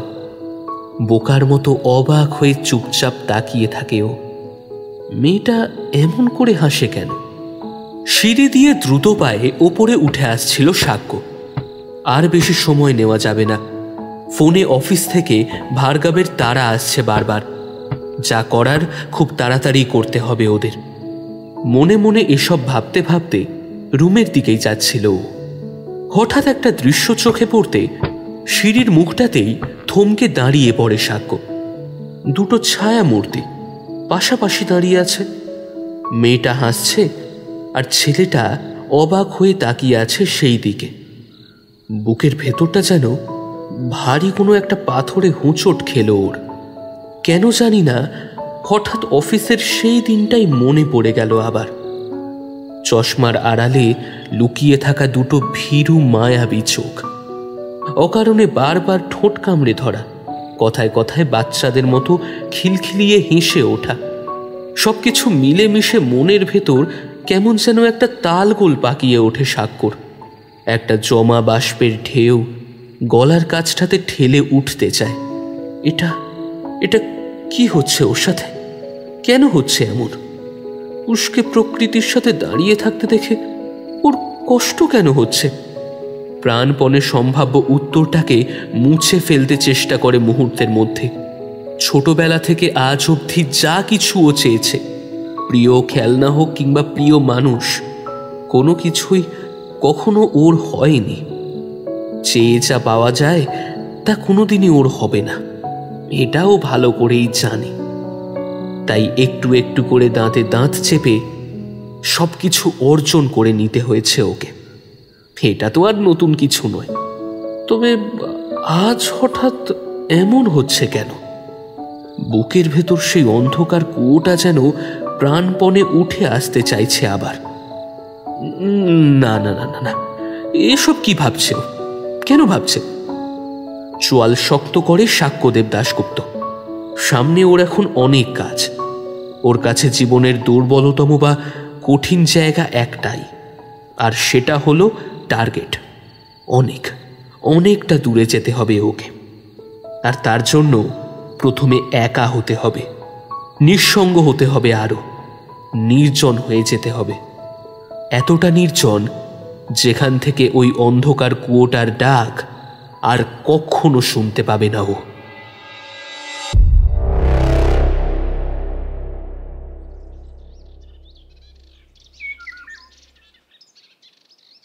কিরে, কাল থেকে এসে অমন গুম মেরে আসিস কেন? কিছু জানতে পারলি? ব্রেকফাস্ট টেবিলে বসেছিল ওরা। ভূপেন্দ্র ওদের সাথেই ব্রেকফাস্টে বসেছেন। কুশের কথায় মুখ তুলে তাকালো সাক্ষ্য। অন্যমনস্ক গলায় জিজ্ঞেস করলো, কি ব্যাপারে? তোর বিয়ের ব্যাপারে কথাটা বলেই খ্যাক খ্যাক করে কুশ হেসে ওঠে। সাক্ষ্য তখন বিরক্ত চোখে ওর দিকে তাকায়। হাতে ধরা ফর্কটা নাড়াচাড়া করতে করতে সাক্ষ্য উত্তর দেয়, থ্যাঙ্কফুলি এখানকার থানার ইনচার্জ অন্তত আমাদের ওই শুক্লার মতন নয়। হয়তো বয়স বেশি নয়, সেই জন্যই এখনো অতটা খিটকেল হয়ে ওঠেনি। আমাকে যথেষ্ট কোঅপারেট করলো। কুশ জিজ্ঞেস করলো, তা কি বললো ওখান থেকে? ফাইনাল রিপোর্ট আসতে তো এখনো অনেকটা দেরি, তবে ওদের প্রাইমারি রিপোর্ট বলছে যে বডিতে নাকি দুটো ইনজুরি ছিল। দুটো ইনজুরি? মাথা নাড়ে সাক্ষ্য। দুটো। একটা হেড ইনজুরি, সম্ভবত ভোঁতা কিছু দিয়ে মারার ফলে হয়েছে ওটা, আর একটা হচ্ছে স্ট্যাবিং পেটের কাছে। তবে এক একটা জিনিস আমার খুব স্ট্রেঞ্জ লাগলো, জানিস তো। কথাটা বলতে বলতে মাঝপথে থেমে যায় সাক্ষ্য। ওর কপালে চিন্তার ভাঁজ গাঢ় হয়ে ওঠে। কি জিনিস? কুশের কথায় চমক ভাঙে সাক্ষ্যর। ও বলে, ওদের ফরেন্সিক এক্সপার্ট নাকি প্রাইমারিলি দেখে বলেছে যে স্ট্যাবিংয়ের আঘাতটা তেমন গুরুতর ছিল না, মাইল্ড স্ট্যাব। মৃত্যুটা সম্ভবত মাথায় আঘাতের ফলেই হয়েছে। অবশ্য ফাইনাল রিপোর্টটা এলে তারপরেই এক্স্যাক্ট বলা যাবে। তার মানে হতে পারে খুনি মৃত্যুটাকে এনশিওর করার জন্য এই স্ট্যাবটা করেছিল। সাক্ষ্য চিন্তামগ্ন গলায় বলে, হতে তো অনেক কিছুই পারে, কিন্তু এক্স্যাক্ট কি হয়েছে সেটাই তো প্রশ্ন। তারপর কয়েক সেকেন্ড চুপ করে থাকে। এরপর আবার বলে, কিন্তু এখনো আমাকে ওই দুই ছেলের ধাঁধাটাই সবচাইতে বেশি ভাবাচ্ছে রে। ভূপেন্দ্র এতক্ষণ ব্রেডের গায়ে জ্যাম লাগাতে লাগাতে চুপ করে ওদের কথা শুনছিলেন। এবার মাথা তুলে মুচকি হেসে বললেন, তুমি বোধহয় ওই প্রায় 750 বছরের বেশি বয়সী ছেলেদের কথা বলছো, তাই না? হ্যাঁ। ভূপেন্দ্রর কথা শুনে কুশলের চোয়াল প্রায় ঝুলে পড়ে। সে হাঁ করে তাকিয়ে থাকে ওদের দিকে।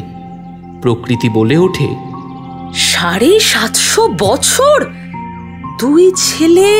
ওয়েট ওয়েট, তোমরা কোথাও ওই জিতল দুটোর কথা বলছো না তো? তার মানে মারা যাওয়ার আগে ভদ্রলোক এগুলোর কথাই বলছিলেন? মানে এটা কোনো গল্প নয়, জিতল দুটো তাহলে সত্যি আছে? My goodness! প্রকৃতির চোখ দুটো বড় বড় হয়ে ওঠে। সাক্ষ্য ঠোঁটে আলতো একটা হাসি খেলে যায়। সাক্ষ্যদের ঘরেই বসেছিল ওরা তিনজন। ভূপেন্দ্র কি একটা কাজে বেরিয়েছেন। সাক্ষ্যরও আজ সারাদিনটা প্রায় বাইরে বাইরেই কেটেছে। একটু আগেই ফিরেছে ও। মোবাইল স্ক্রিনের ওপর ঝুঁকে পড়ে কুশের তোলা তরফদার বাড়ির ফটোগ্রাফগুলো মন দিয়ে দেখছিল ও। কুশ আর প্রকৃতিও ওর সাথেই আছে। প্রকৃতি আলতো গলায় জিজ্ঞেস করে, কিছু পেলে সাক্ষ্যদা? সাক্ষ্য মোবাইলের স্ক্রিন থেকে চোখ সরিয়ে ওদের দিকে তাকায়, বলে, পাওয়ারই তো চেষ্টা করছি। স্টোরি, গল্প, পারফেক্ট গল্প, কিন্তু পারফেকশনগুলো বড্ড এদিক ওদিক ছড়িয়ে রয়েছে। জায়গার জিনিস জায়গাতে নেই একদম। যেগুলো যেখানে আছে সেগুলো সেখানে থাকার তো কথা নয়। সব কিছুকে গ্যাদার করতে হবে, তাহলেই পাওয়া যাবে গোটা ছবিটা। কি গল্প, কি ছবি, কি যে হেঁয়ালি! কথাগুলো বলতে বলতে মাঝপথে হঠাৎ করেই থেমে যায় কুশ। ওর চোখ জোড়া যেন স্থির হয়ে ওঠে হঠাৎ। সাক্ষ্য সম্ভবত ওকে কি হলো বলতে চাচ্ছিল, কিন্তু কুশের চোখ জোড়া অনুসরণ করে ওর দৃষ্টিও মুহূর্তের মধ্যে থমকে যায়। প্রকৃতির মুখের রং ততক্ষণে ফ্যাকাশে হয়ে গেছে। ঠোঁট দুটো তার তিরতির করে কাঁপছে। সাক্ষ্য ইশারায় ওকে একইভাবে স্থির হয়ে দাঁড়িয়ে থাকতে বলল চুপচাপ।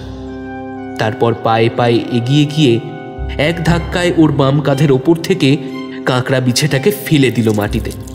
পরক্ষণে এই ঘরের কোণে রাখা নিজের বুটটা দিয়ে দুটো মোক্ষম ঘা।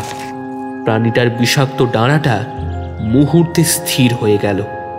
সেটা নিশ্চল হয়ে পড়ে রইল মেঝেতে। এটা এখানে এলো কি করে?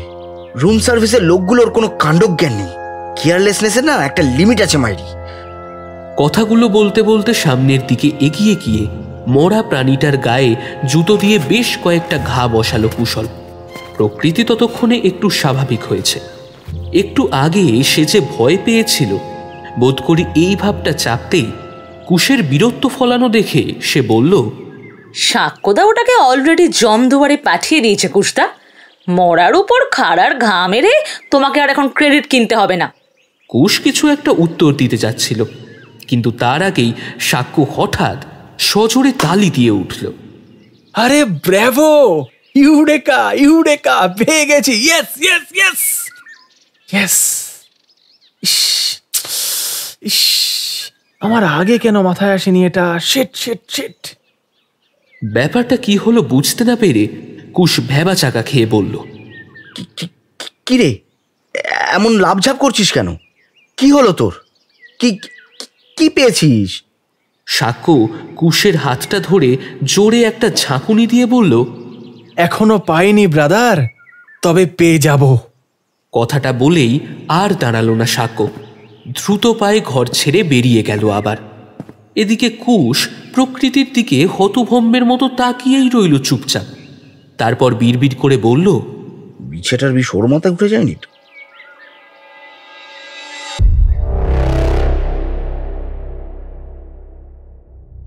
তুই কেসটা সলভও করে ফেলেছিস? তাহলে বল খুনিকে। কাল গোটা দুপুর আর সারা সন্ধেটা সাক্ষ্য কোথায় কাটিয়েছে তা কেবল সে নিজেই জানে। সম্ভবত কাল রাতে এক ফোঁটাও সে ঘুমায়নি। কুশও জেগেই ছিল প্রায়। বার দুয়েক এটা ওটা প্রশ্ন করেও সাক্ষ্যর কাছ থেকে কোনো উত্তর না পেয়ে শেষটায় হাল ছেড়ে দিয়ে ভোরের দিকে চোখটা বোধহয় সবে একটু লেগে এসেছিল বেচারার। আর তার একটু পরেই সাক্ষ্যর ডাকে হুড়মুড় করে ঘুম থেকে উঠে পড়তে হয়েছিল আবার। আরে আর কত ঘুমোবি, ওঠ ওঠ। আরে ওঠ না, উঠে পড়ে এবার, হারি আপ। বাকিরা অলরেডি তৈরি হয়ে নিয়েছে। নে নে, তুইও রেডি হয়ে নে ঝটপট, হাতে একদম সময় নেই, আমাদের বেরোতে হবে। কুশ বোকার মতো ফ্যাল ফ্যাল করে ওর মুখের দিকে তাকিয়েছিল, জিজ্ঞেস করেছিল, এত ভোরবেলা কোথায় যাব? ভোর ভোর আবার কালকে হবে। ঘড়িতে এখন 6:15 বাজে। তরফদারদের বাড়িতে যেতে হবে। চুপচাপ 5 মিনিটের মধ্যে রেডি হয়ে নে। কুশ আরও কিছু জিজ্ঞেস করতে যাচ্ছিল, কিন্তু সাক্ষ্য ওকে থামিয়ে দিয়ে সিরিয়াস গলায় বলেছিল, no more question, hurry up, তাড়াতাড়ি পৌঁছতে হবে আমাদের, না হলে আরও একটা খুন হয়ে গেলে উই কান্ট ডু এনিথিং। তারপর যথারীতি হোটেল থেকে বেরিয়ে হাইওয়ে ছাড়িয়ে ফের তরফদারদের বাড়ির দিকে ছুটে চলেছে ওদের বোলেরো। কুশের প্রশ্নটা শুনে প্রথমটায় কোনো উত্তর দিল না সাক্ষ্য। প্রকৃতির চোখে মুখেও স্পষ্ট কৌতূহলের ছাপ লেগে রয়েছে। খানিকক্ষণ চুপ করে থাকার পর ওদের দিকে তাকিয়ে সাক্ষ্য গম্ভীর গলায় বলল, এরকম একটা মিসহ্যাপ যে হতে পারে সেটা প্রথম দিন থেকেই বোঝা উচিত ছিল আমার। তাহলে চেষ্টা করলে হয়তো আটকানো যেত ব্যাপারটা, বাট যেটা হয়ে গেছে সেটা রিওয়াইন্ড করার অপশান তো আমাদের হাতে নেই আপাতত। তাই সেটার থেকেও বেশি অন্য একটা জিনিস আমাকে ভাবাচ্ছে। কি জিনিস সাক্ষ্যদা? রমেশ তরফদারের 2 ছেলে। বিড়বিড় করে উত্তর দিল সাক্ষ্য। তারপর হঠাৎ একটা অদ্ভুত ধরনের প্রশ্ন জিজ্ঞেস করলো ওদের। আচ্ছা, মহিলারা কেন সিঁদুর পরে? এর মধ্যে সিঁদুর এলো কোথা থেকে? কি গুরু, বিয়ে করার শখ হয়েছে বুঝি? কুশের কথার কোনো উত্তর দিল না সাক্ষ্য। প্রকৃতি বলল, ওই তো জেনারেল বিলিফ, স্বামীর মঙ্গলের জন্য। সাক্ষ্যর ঠোঁটে আলতো একটা হাসি খেলে যায়। ফিসফিসে গলায় ও বলে ওঠে, আর যদি স্বামী না থাকে তাহলে? কুশ আবার অবাক গলায় জিজ্ঞেস করে, মানে? ওর সেই কথার কোনো উত্তর না দিয়ে সামনের সিটে বসে থাকা ভূপেন্দ্রকে উদ্দেশ্য করে সাক্ষ্য বলে, মিস্টার যাদব, আপনার সাজ সরঞ্জাম সব নিয়েছেন তো সাথে? আজ কিন্তু ওগুলোর ভীষণ প্রয়োজন হবে আমাদের।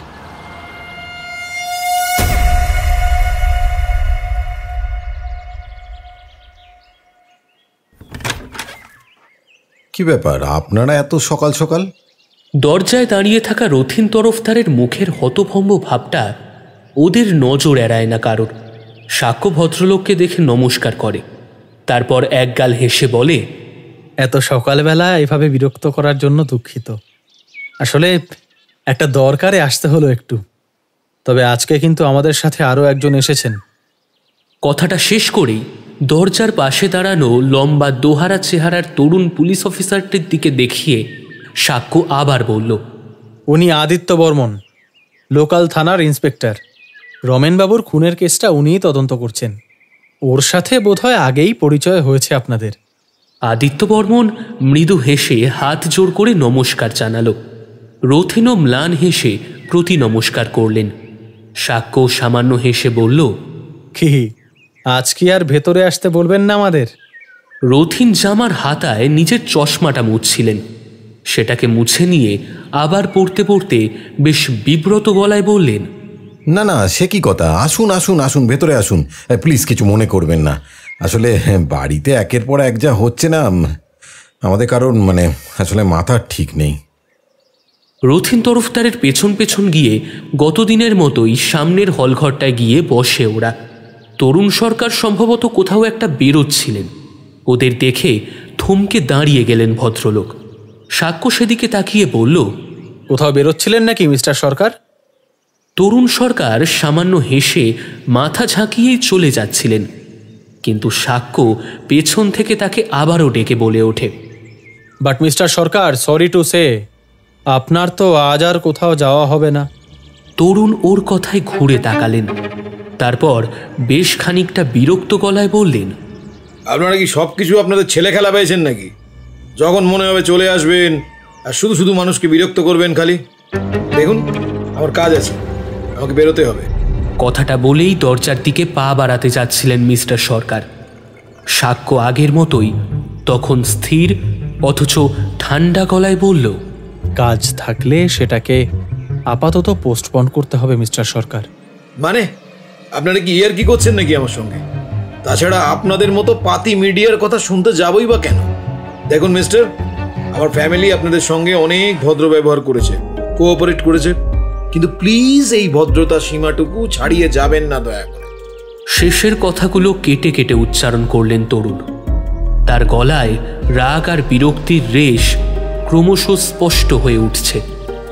যদিও সাক্ষ্যর মধ্যে লোকটার কথার কোনো প্রতিক্রিয়া হলো বলে তো মনে হলো না। সে আগের মতোই শান্ত স্বরে বলল, আমাদের মতো পাতি মিডিয়ার কথা অবশ্য আপনি নাই শুনতে পারেন, কিন্তু লোকাল থানার ইনচার্জের কথা যে আপনাকে শুনতেই হবে। Please have a seat. সাক্ষ্যর কথা শেষ হতেই উঠে দাঁড়ালেন আদিত্য বর্মন। তারপর তরুণের দিকে তাকিয়ে কঠিন গলায় বললেন, বসুন বসুন mister Sarkar, please cooperate, it's an order. কথাবার্তার শব্দে রত্নাও বেরিয়ে এসেছিলেন ঘর থেকে। রথিনের দিকে তাকিয়ে সাক্ষ্য বলল, রথিনবাবু, আপনার মা আর মোহনবাবুকেও একটু ডাকতে হবে। আপনি কাইন্ডলি গিয়ে একটু নিয়ে আসুন ওনাদের, আমরা এখানেই অপেক্ষা করছি। রথিন সামান্য ইতস্তত গলায় বললেন, কিন্তু মা তো অসুস্থ, বিছানা থেকেই। কথার মাঝখানে কখন যেন দরজার ঠিক পাশটায় এসে দাঁড়িয়েছেন বৃদ্ধা। মোহন এক পাশে ধরে দাঁড়িয়ে রয়েছে তাকে। বৃদ্ধাকে দেখলেই বোঝা যায় এই কদিনে তার উপর দিয়ে যথেষ্ট ঝড়ঝাপটা গিয়েছে। চোখের দৃষ্টি কেমন যেন উদ্ভ্রান্তের মতো দেখাচ্ছে। বেশ বোঝা যাচ্ছে মহিলা সত্যি অসুস্থ। সাক্ষ্য উঠে দাঁড়িয়ে নমস্কার জানালো। বৃদ্ধা ভাবলেশীন চোখে কিছুক্ষণ তাকিয়ে রইলেন চুপচাপ। রত্না আর মোহন মিলে সামনের একটা চেয়ারে ধরে তাকে বসিয়ে দিল। কাইন্ডলি আপনাদের যা বলার আছে তা একটু তাড়াতাড়ি বলবেন প্লিজ। তরুণের কর্কশ স্বরে বিরক্তির রেশ ফুটে উঠল আবার। সাক্ষ্য ওর দিকে তাকিয়ে মৃদু হাসল, তারপর বলল, চিন্তা করবেন না মিস্টার সরকার, আপনার খুব একটা বেশি সময় আমরা নেব না। After all time is money, আর এই মুহূর্তে মানি টাকার তো আপনার ভীষণ দরকার, কি তাই না?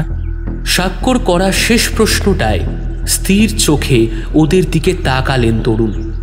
কাঁধ ছাকিয়ে সতর্ক গলায় বললেন, হ্যাঁ, টাকার দরকার কার নেই, সবারই আছে, কিন্তু আপনার দরকারটা এখন একটু বেশি। আপনার যে পোলট্রির বিজনেসটা রয়েছে সেটাই রিসেন্টলি খুব লস হয়েছে, তাই না মিস্টার সরকার? তরুণ সরকার কোনো উত্তর দেন না।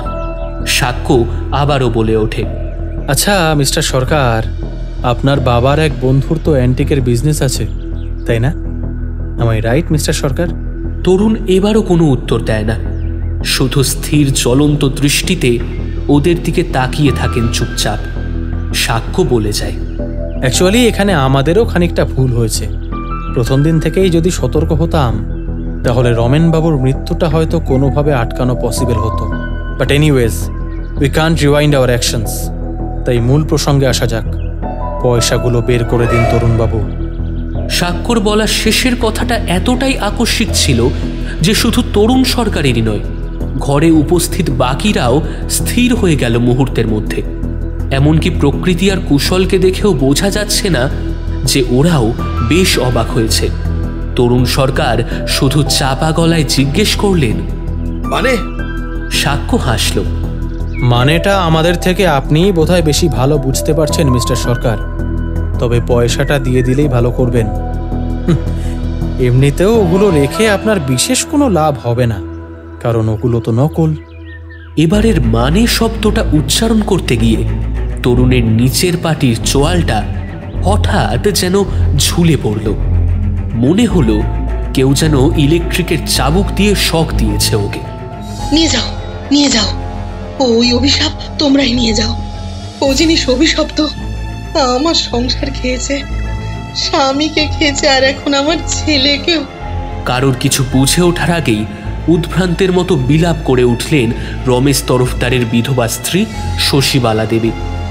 বৃদ্ধার বুক ফাটা আর্তনাদের শব্দ ভাঙাচোরা পুরো বাড়িটার প্রত্যেকটা শিরা উপশিরায় যেন ধ্বনিত প্রতিধ্বনিত হয়ে ফিরে এলো আবার। ঘরের ভেতরে সহসা ঘনিয়ে এলো মৃত্যুর মতো শীতল হিম নিস্তব্ধতা। রথীন তরফদার কাঁপা গলায় বললেন, এসব কি বলছো মা? তারপর সাক্ষ্যদের দিকে তাকিয়ে বললেন, আপনারা প্লিজ কিছু মনে করবেন না, মায়ের বোধহয় মাথা ঠিক নেই। কি বলতে কি যে বলছে কিছুই তো। হাতের ইশারায় বৃদ্ধা তার বড় ছেলেকে থামিয়ে দেন। তারপর যথাসম্ভব নিজেকে সামলে নিয়ে বলেন, আমার কিছু হয়নি রথি, আমি ঠিক আছি। আমায় বলতে দে, আমায় বলতেই হবে। ও পাপের জিনিস, বিদায় করতেই হবে আমায়। বৃদ্ধার গলার স্বর কেঁপে যায়। কয়েক সেকেন্ড নিশ্ছিদ্র নীরবতার পর সাক্ষ্যই প্রথমে কথা বলে। সে জিজ্ঞেস করে, আপনার ঘরে সেদিন সিঁদুরের কৌটোটা দেখেই প্রথম আমার খটকাটা লেগেছিল। আমাদের দেশে মহিলারা স্বামীর মঙ্গল কামনায় সিঁদুর পরেন। রমেশ বাবু তো আর নেই মিসেস তরফদার, তাহলে আপনি কার মঙ্গল চাইছিলেন? বৃদ্ধা শশীবালা কয়েক মুহূর্ত চুপ করে রইলেন। তারপর আঁচলের কোঁচর থেকে কি একটা জিনিস বের করে এগিয়ে দিলেন সাক্ষ্যর দিকে। কৌটো, একটা ছোট্ট সিঁদুরের কৌটো। সাক্ষ্য ম্লান হেসে কৌটোটা হাতে নিয়ে ভূপেন্দ্রর হাতে তুলে দিল। কৌটো, ছোট্ট একটা সিঁদুরের কৌটো। মিস্টার যাদব, আমাদের কাজ তো মোটামুটি শেষ, এবার আসল কাজটা আপনার। নিন, একবার পরীক্ষা করে নিন, তারপর যেখানকার সম্পত্তি সেখানেই ফেরাতে হবে আবার। আর তাছাড়া শেষ পর্যন্ত রমেশবাবুরও সেরকমই ইচ্ছে ছিল হয়তো, তা না হলে মারা যাওয়ার আগে শেষ জীবনে তিনি কেনই বা পুরনো ক্ষতর দাগ আবার খুঁড়ে তুলতে চেয়েছিলেন। রথীন তরফদার এতক্ষণ অবাক হয়ে সবার কাণ্ড কারখানা দেখছিলেন। এবার আর চুপ থাকতে না পেরে জিজ্ঞেস করলেন, এসব কি হচ্ছে? আসল কাজ পরীক্ষা? আমি তো মানে কোনো কিছুই তো বুঝতে পারছি না। এটা কিসের কৌটো? আর যেখানকার সম্পত্তি সেখানেই ফিরিয়ে দিতে হবে মানে? সাক্ষ্য বলল, আমি সবটা বুঝিয়ে বলছি, কিন্তু তার আগে মিস্টার যাদব, আপনি এটা দেখুন প্লিজ। কথা বলতে বলতে বৃদ্ধা শশীবালার দেওয়া সেই কৌটোটা দেখিয়ে ভূপেন্দ্রকে বলল। ভূপেন্দ্র আর সময় নষ্ট না করে খুলে ফেললেন কৌটোর ঢাকনা। ভেতর থেকে বার করে আনলেন গোল গোল চাকতির মতো দুটো ছোট ছোট জিনিস। প্রকৃতি ঘোর লাগা গলায় পাশ থেকে বলে উঠল, ইলতুৎমিশের জিতল। সাক্ষ্যর ঠোঁটে এক চিলতে নরম হাসি খেলে গেল। সে বলল, রত্নাদেবী, আপনার মনে আছে আমরা যেদিন প্রথম এ বাড়িতে এসেছিলাম সেদিন আপনি আপনার বাবা মানে রমেশ তরফদার সম্পর্কে একটা কথা বলেছিলেন আমাদের। বলেছিলেন যে আপনি যখন অনেক ছোট ছিলেন তখন কি একটা কারণে আপনার বাবার কাজটা হঠাৎ চলে যায়। কি মনে পড়ছে? রত্না দ্বিধাগ্রস্তভাবে মাথা নাড়লেন। সাক্ষ্য বলে চলল, কারণটা আমি বলছি। সালটা 1994, 1994।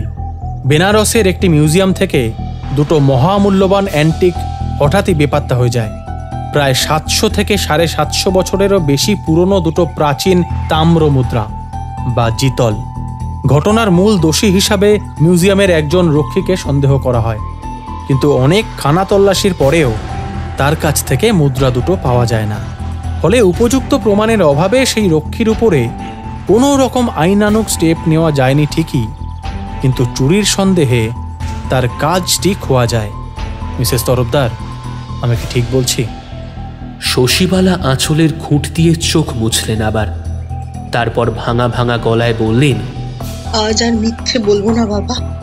আমি আজ তোমাদের সবটুকু খুলে না বলতে পারলে ওনার আত্মাও কখনো শান্তি পাবে না হয়তো।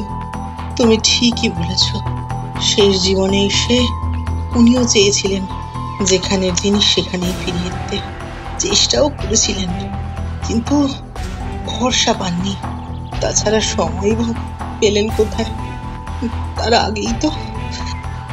বৃদ্ধার গলার স্বর বুঝে এলো। একটু থেমে তিনি আবার বললেন, হ্যাঁ, চুরিটা উনিই করেছিলেন, কিন্তু কিন্তু বিশ্বাস করো বাবারা, আমি আমাদের কুলদেবীর নামে শপথ করে বলছি, ওনার মনে কোনো লোভ ছিল না। ওই পুরোনো দিনের সব জিনিসগুলোকে নিজের সন্তানের মতো ভালোবাসতেন উনি। আমার কাছে মাঝে মাঝে দুঃখ করে বলতেন, আমাদের দেশের লোকেদের অনেকে নাকি আজকাল এসবের মূল্য বোঝে না। কেউ কেউ নাকি মোটা টাকার লোভে এসব জিনিস বেচে দেয় বিদেশে।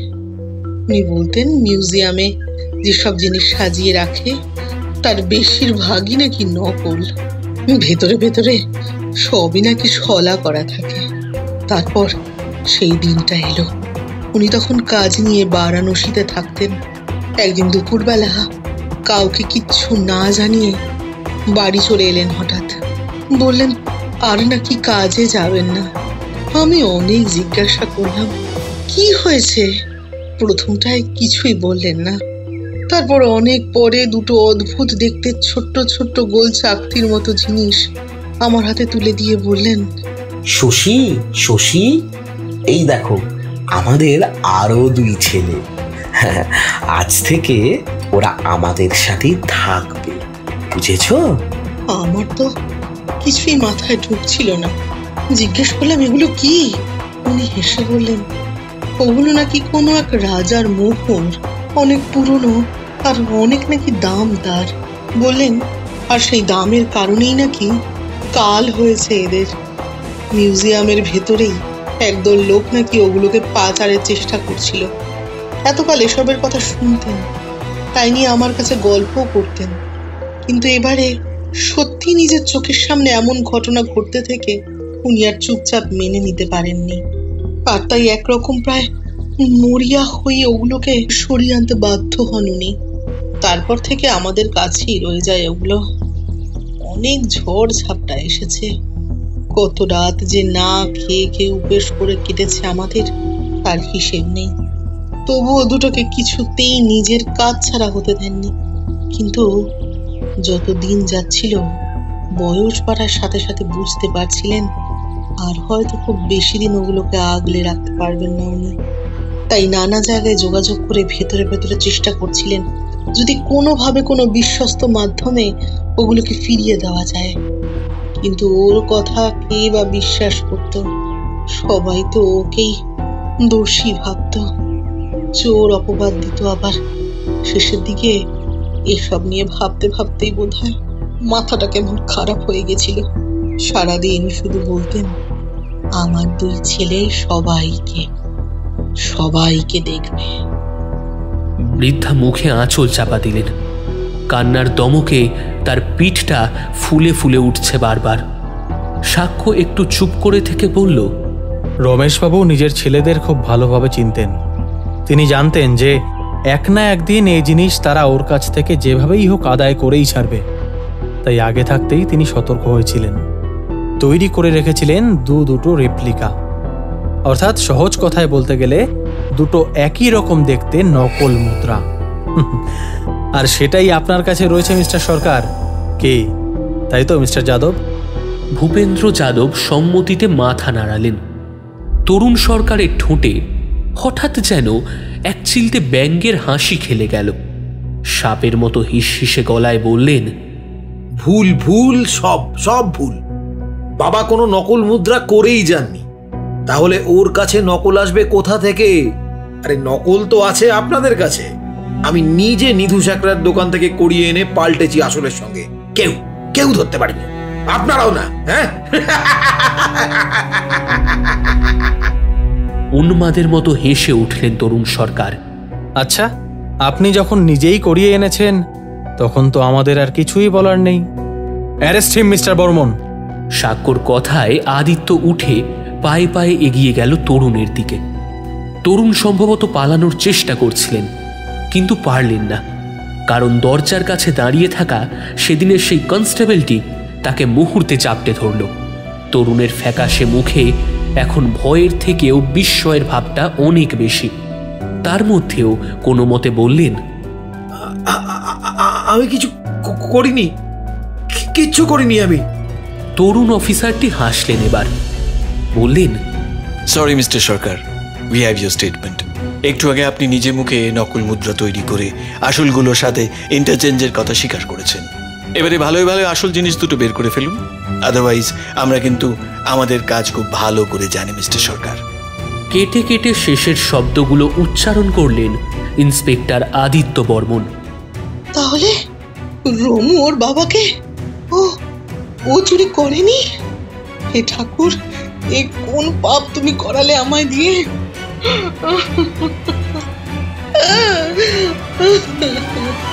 শশীবালা হঠাৎ ডুকরে কেঁদে উঠলেন। সাক্ষ্য উঠে গিয়ে হাঁটু মুড়ে বসে পড়ল বৃদ্ধার সামনে। বৃদ্ধা তখনও সমানে পাগলের মতো কেঁদে চলেছেন। সাক্ষ্য নরম গলায় বলল, রমেশবাবুর কাছ থেকে জিনিসটা রমেনই চুরি করেন, আর যে পাপের কথা আপনি বলছেন সেটা আপনি করেননি, আমি জানি সেটা। বৃদ্ধা ধীরে ধীরে মুখ তুলে তাকালেন। তার চোখের দৃষ্টি আবছা ঘোলাটে। জড়ানো গলায় বললেন, জানো না, কিচ্ছু জানো না তুমি, কিচ্ছু জানো না। আমি আমি আমি খেয়েছি, আমার কোলের ছেলেকে, নিজের হাতে খেয়েছি। পাপ ছাড়ে না কাউকে। ওর মরণ লেখা ছিল, আমার হাতেই লেখা ছিল ওর মরণ।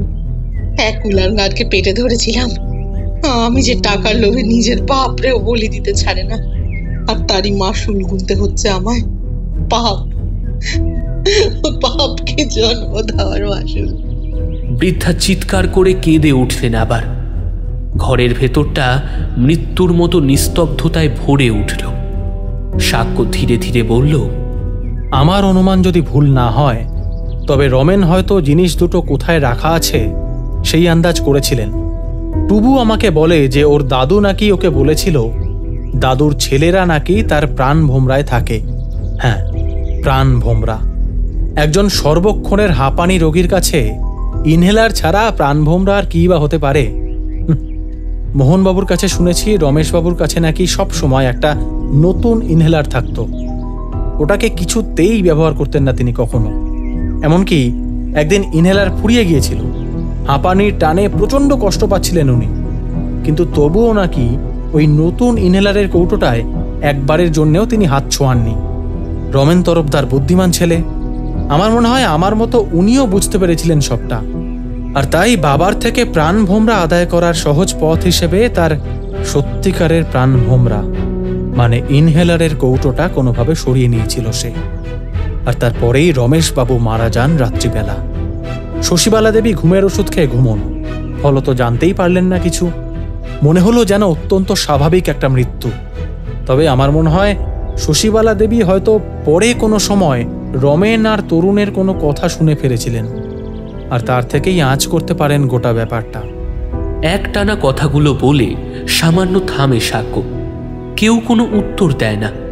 ঘরে উপস্থিত নির্বাক মানুষগুলোর নিষ্পলক চোখগুলোর দিকে এক ঝলক তাকিয়ে নেয় ও। তারপর বলে, কিন্তু আপনার ছেলেকে আপনি খুন করেননি শশীবালা দেবী, বা বলা ভালো করতে পারেননি। বৃদ্ধার ঠোঁটচোড়া তিরতির করে কেঁপে ওঠে একবার। সম্ভবত কিছু একটা বলার চেষ্টা করেন, কিন্তু পারেন না বলতে। সাক্ষ্য বলে, আমি বুঝিয়ে বলছি। স্বামীর মৃত্যুর ঘটনাটা জানার পরেই সম্ভবত আপনার মাথায় ছেলেকে শাস্তি দেওয়ার চিন্তাটা আসে। আপনি জানতেন যে আপনার ছেলেই তার বাবার মৃত্যুর জন্য দায়ী, তাই তাকে তার প্রাপ্য উচিত শিক্ষাটা দিতে চেয়েছিলেন আপনি। আর সেই মতো সে রাতে গিয়েও ছিলেন তার ঘরে। আর তারপর চেয়ারে বসে থাকা। সাক্ষ্য কথা শেষ করতে পারে না, তার আগেই আবারও চিৎকার করে ওঠেন বৃদ্ধা। হ্যাঁ হ্যাঁ হ্যাঁ, আমি করেছি, আমি মেরেছি আমার ছেলেকে। আমি আমি বৃদ্ধা চুপ করে গেলে সাক্ষ্য এবার জিজ্ঞেস করে, আচ্ছা একটা কথা বলুন তো, আপনি যখন সেদিন ছুরি নিয়ে রমেনের ঘরে গিয়েছিলেন তখন রমেন কোনোভাবে আপনাকে বাধা দেওয়ার চেষ্টা করেননি একবারও? বৃদ্ধা ধীরে ধীরে মাথা নাড়ালেন, তারপর জড়ানো গলায় বললেন, এখানে রাতের দিকে রোজই আলো চলে যায়। সেদিনও 10টা বাজতে না বাজতেই আলো চলে গিয়েছিল। তখন কটা হবে? 11টা কি তার একটু বেশি হবে হয়তো। খাওয়া দাওয়া করে যে যার ঘরে চলে গিয়েছিল। আমিও এই সুযোগটাই খুঁজছিলাম। রুমুর ঘরের বাইরে গিয়ে দেখলাম জামাই ওর ঘর থেকে তাড়াতাড়ি বেরিয়ে গেল। ও আমায় খেয়াল করেনি হয়তো। আমি একটু দাঁড়িয়ে তারপর রুমুর ঘরে গেলাম। দেখলাম ও মাথা এলিয়ে চেয়ারে শুয়ে আছে। তারপর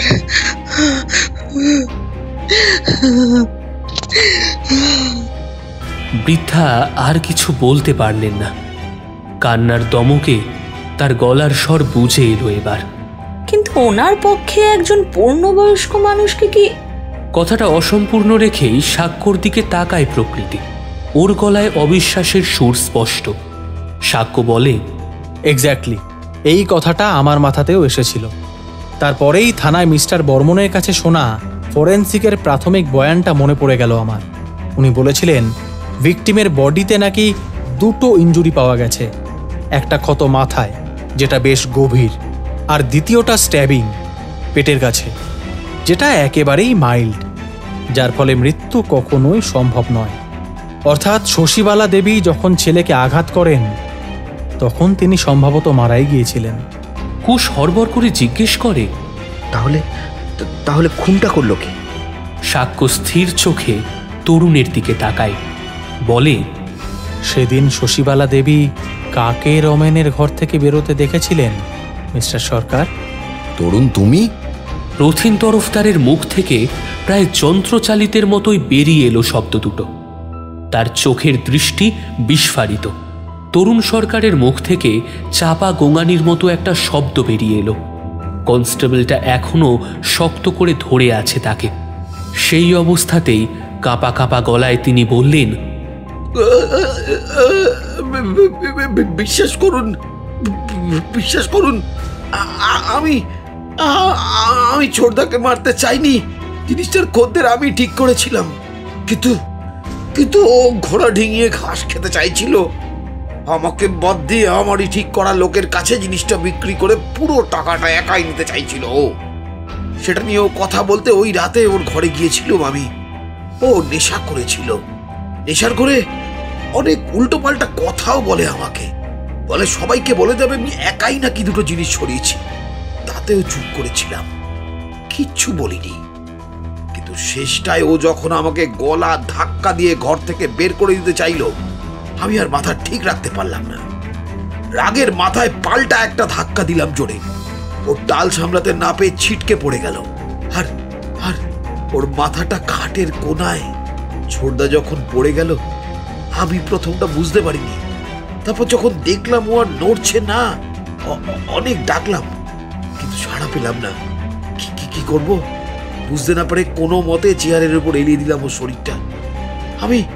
আমি আসলে খুব ভয় পেয়ে গিয়েছিলাম। বিশ্বাস করুন এটা একটা অ্যাক্সিডেন্ট। আমি ইচ্ছা করে কিছু করিনি। মরার উপর খাড়ার ঘা, বিড়বিড় করে আপন মনেই বলে উঠল কুশল। রত্না!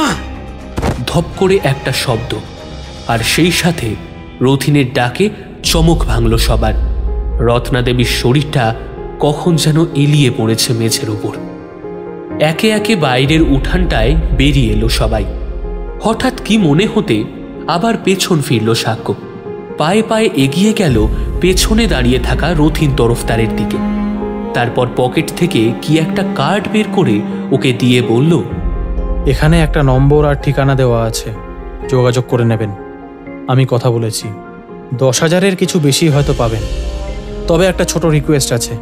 না, আমায় কিছু দিতে হবে না। সাক্ষ্য তারপর হেসে বলল, পারলে বাচ্চাটাকে একটু দেখবেন। তরুণবাবুকে তো। কথাটা আর শেষ করল না ও। রথিন তরফদারও কোনো জবাব দিলেন না। বোবা চোখে চুপচাপ ওর দিকে তাকিয়ে রইলেন শুধু। সে চোখে কৃতজ্ঞতা ছিল নাকি অন্য কিছু, সেটা ওরা কেউই আর ঠিক করে বুঝতে পারল না। তরফদার বাড়ি থেকে বেরিয়ে বড় রাস্তার মুখটায় ওদের গাড়িটার পাশেই পার্ক করা ছিল পুলিশের জিপটা। সেদিকে এগোতে এগোতে সাক্ষ্যর দিকে হাত বাড়িয়ে দিল ইন্সপেক্টর আদিত্য বর্মন। সাক্ষ্য বন্ধুদের দিকে তাকিয়ে মৃদু হেসে বলল, এই যে তোদের সাথে তো আলাদা করে আলাপ করানোই হলো না, উনি ইন্সপেক্টর আদিত্য বর্মন, এখানকার লোকাল থানার ইনচার্জ। সাক্ষ্য আরও কিছু বলতে চাচ্ছিল, কিন্তু ওকে শেষ করতে না দিয়েই আদিত্য ওর পিঠে আলতো একটা চাপড় মেরে বলল, আরে তখন থেকে কি খালি আদিত্য বর্মন আর মিস্টার বর্মন করে যাচ্ছিস রে হতভাগা? হ্যাঁ, আদি বল আদি। শোনো, ওসব ইন্সপেক্টর আমি পড়ি। আমার আসল পরিচয় হলো আমি হলাম তোমাদের এই বন্ধুটির স্কুল ফ্রেন্ড, বুঝতে পেরেছ? একেবারে সেই নাঙ্গাবেলার ইয়ার যাকে বলে, চাড্ডি বাড্ডি। কথা শেষ করে হাসলো আদিত্য। তারপর সাক্ষ্যর দিকে তাকিয়ে চাপা গলায় বলল, এই তুই কিন্তু একটুও বদলাসনি মাইরি, মেয়েদের সামনে এখনো সেই আগের মতোই লজ্জা। হুস। কথাটা বলেই প্রকৃতির দিকে তাকিয়ে আলতো চোখ টিপল আদিত্য। সাক্ষ্যর কান দুটো অজান্তেই লাল হয়ে উঠল। ও কি বলবে সেটা আর ভেবে পেল না। এও আর বেশি ভাবতেও হলো না, কারণ তার আগেই কুশ হঠাৎ করে বলে উঠল, তাই ভাবি পুলিশ হঠাৎ মিডিয়ার উপর এত সদয় হলো কেন? তাহলে এটাই হচ্ছে এবারের মতো মিডিয়া দেখেও পুলিশের খ্যাক না করার আসল রহস্য।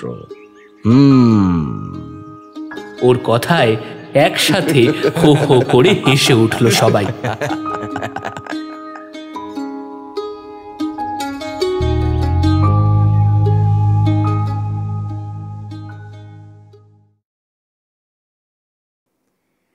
শেষ হলো আমাদের আজকের নিবেদন।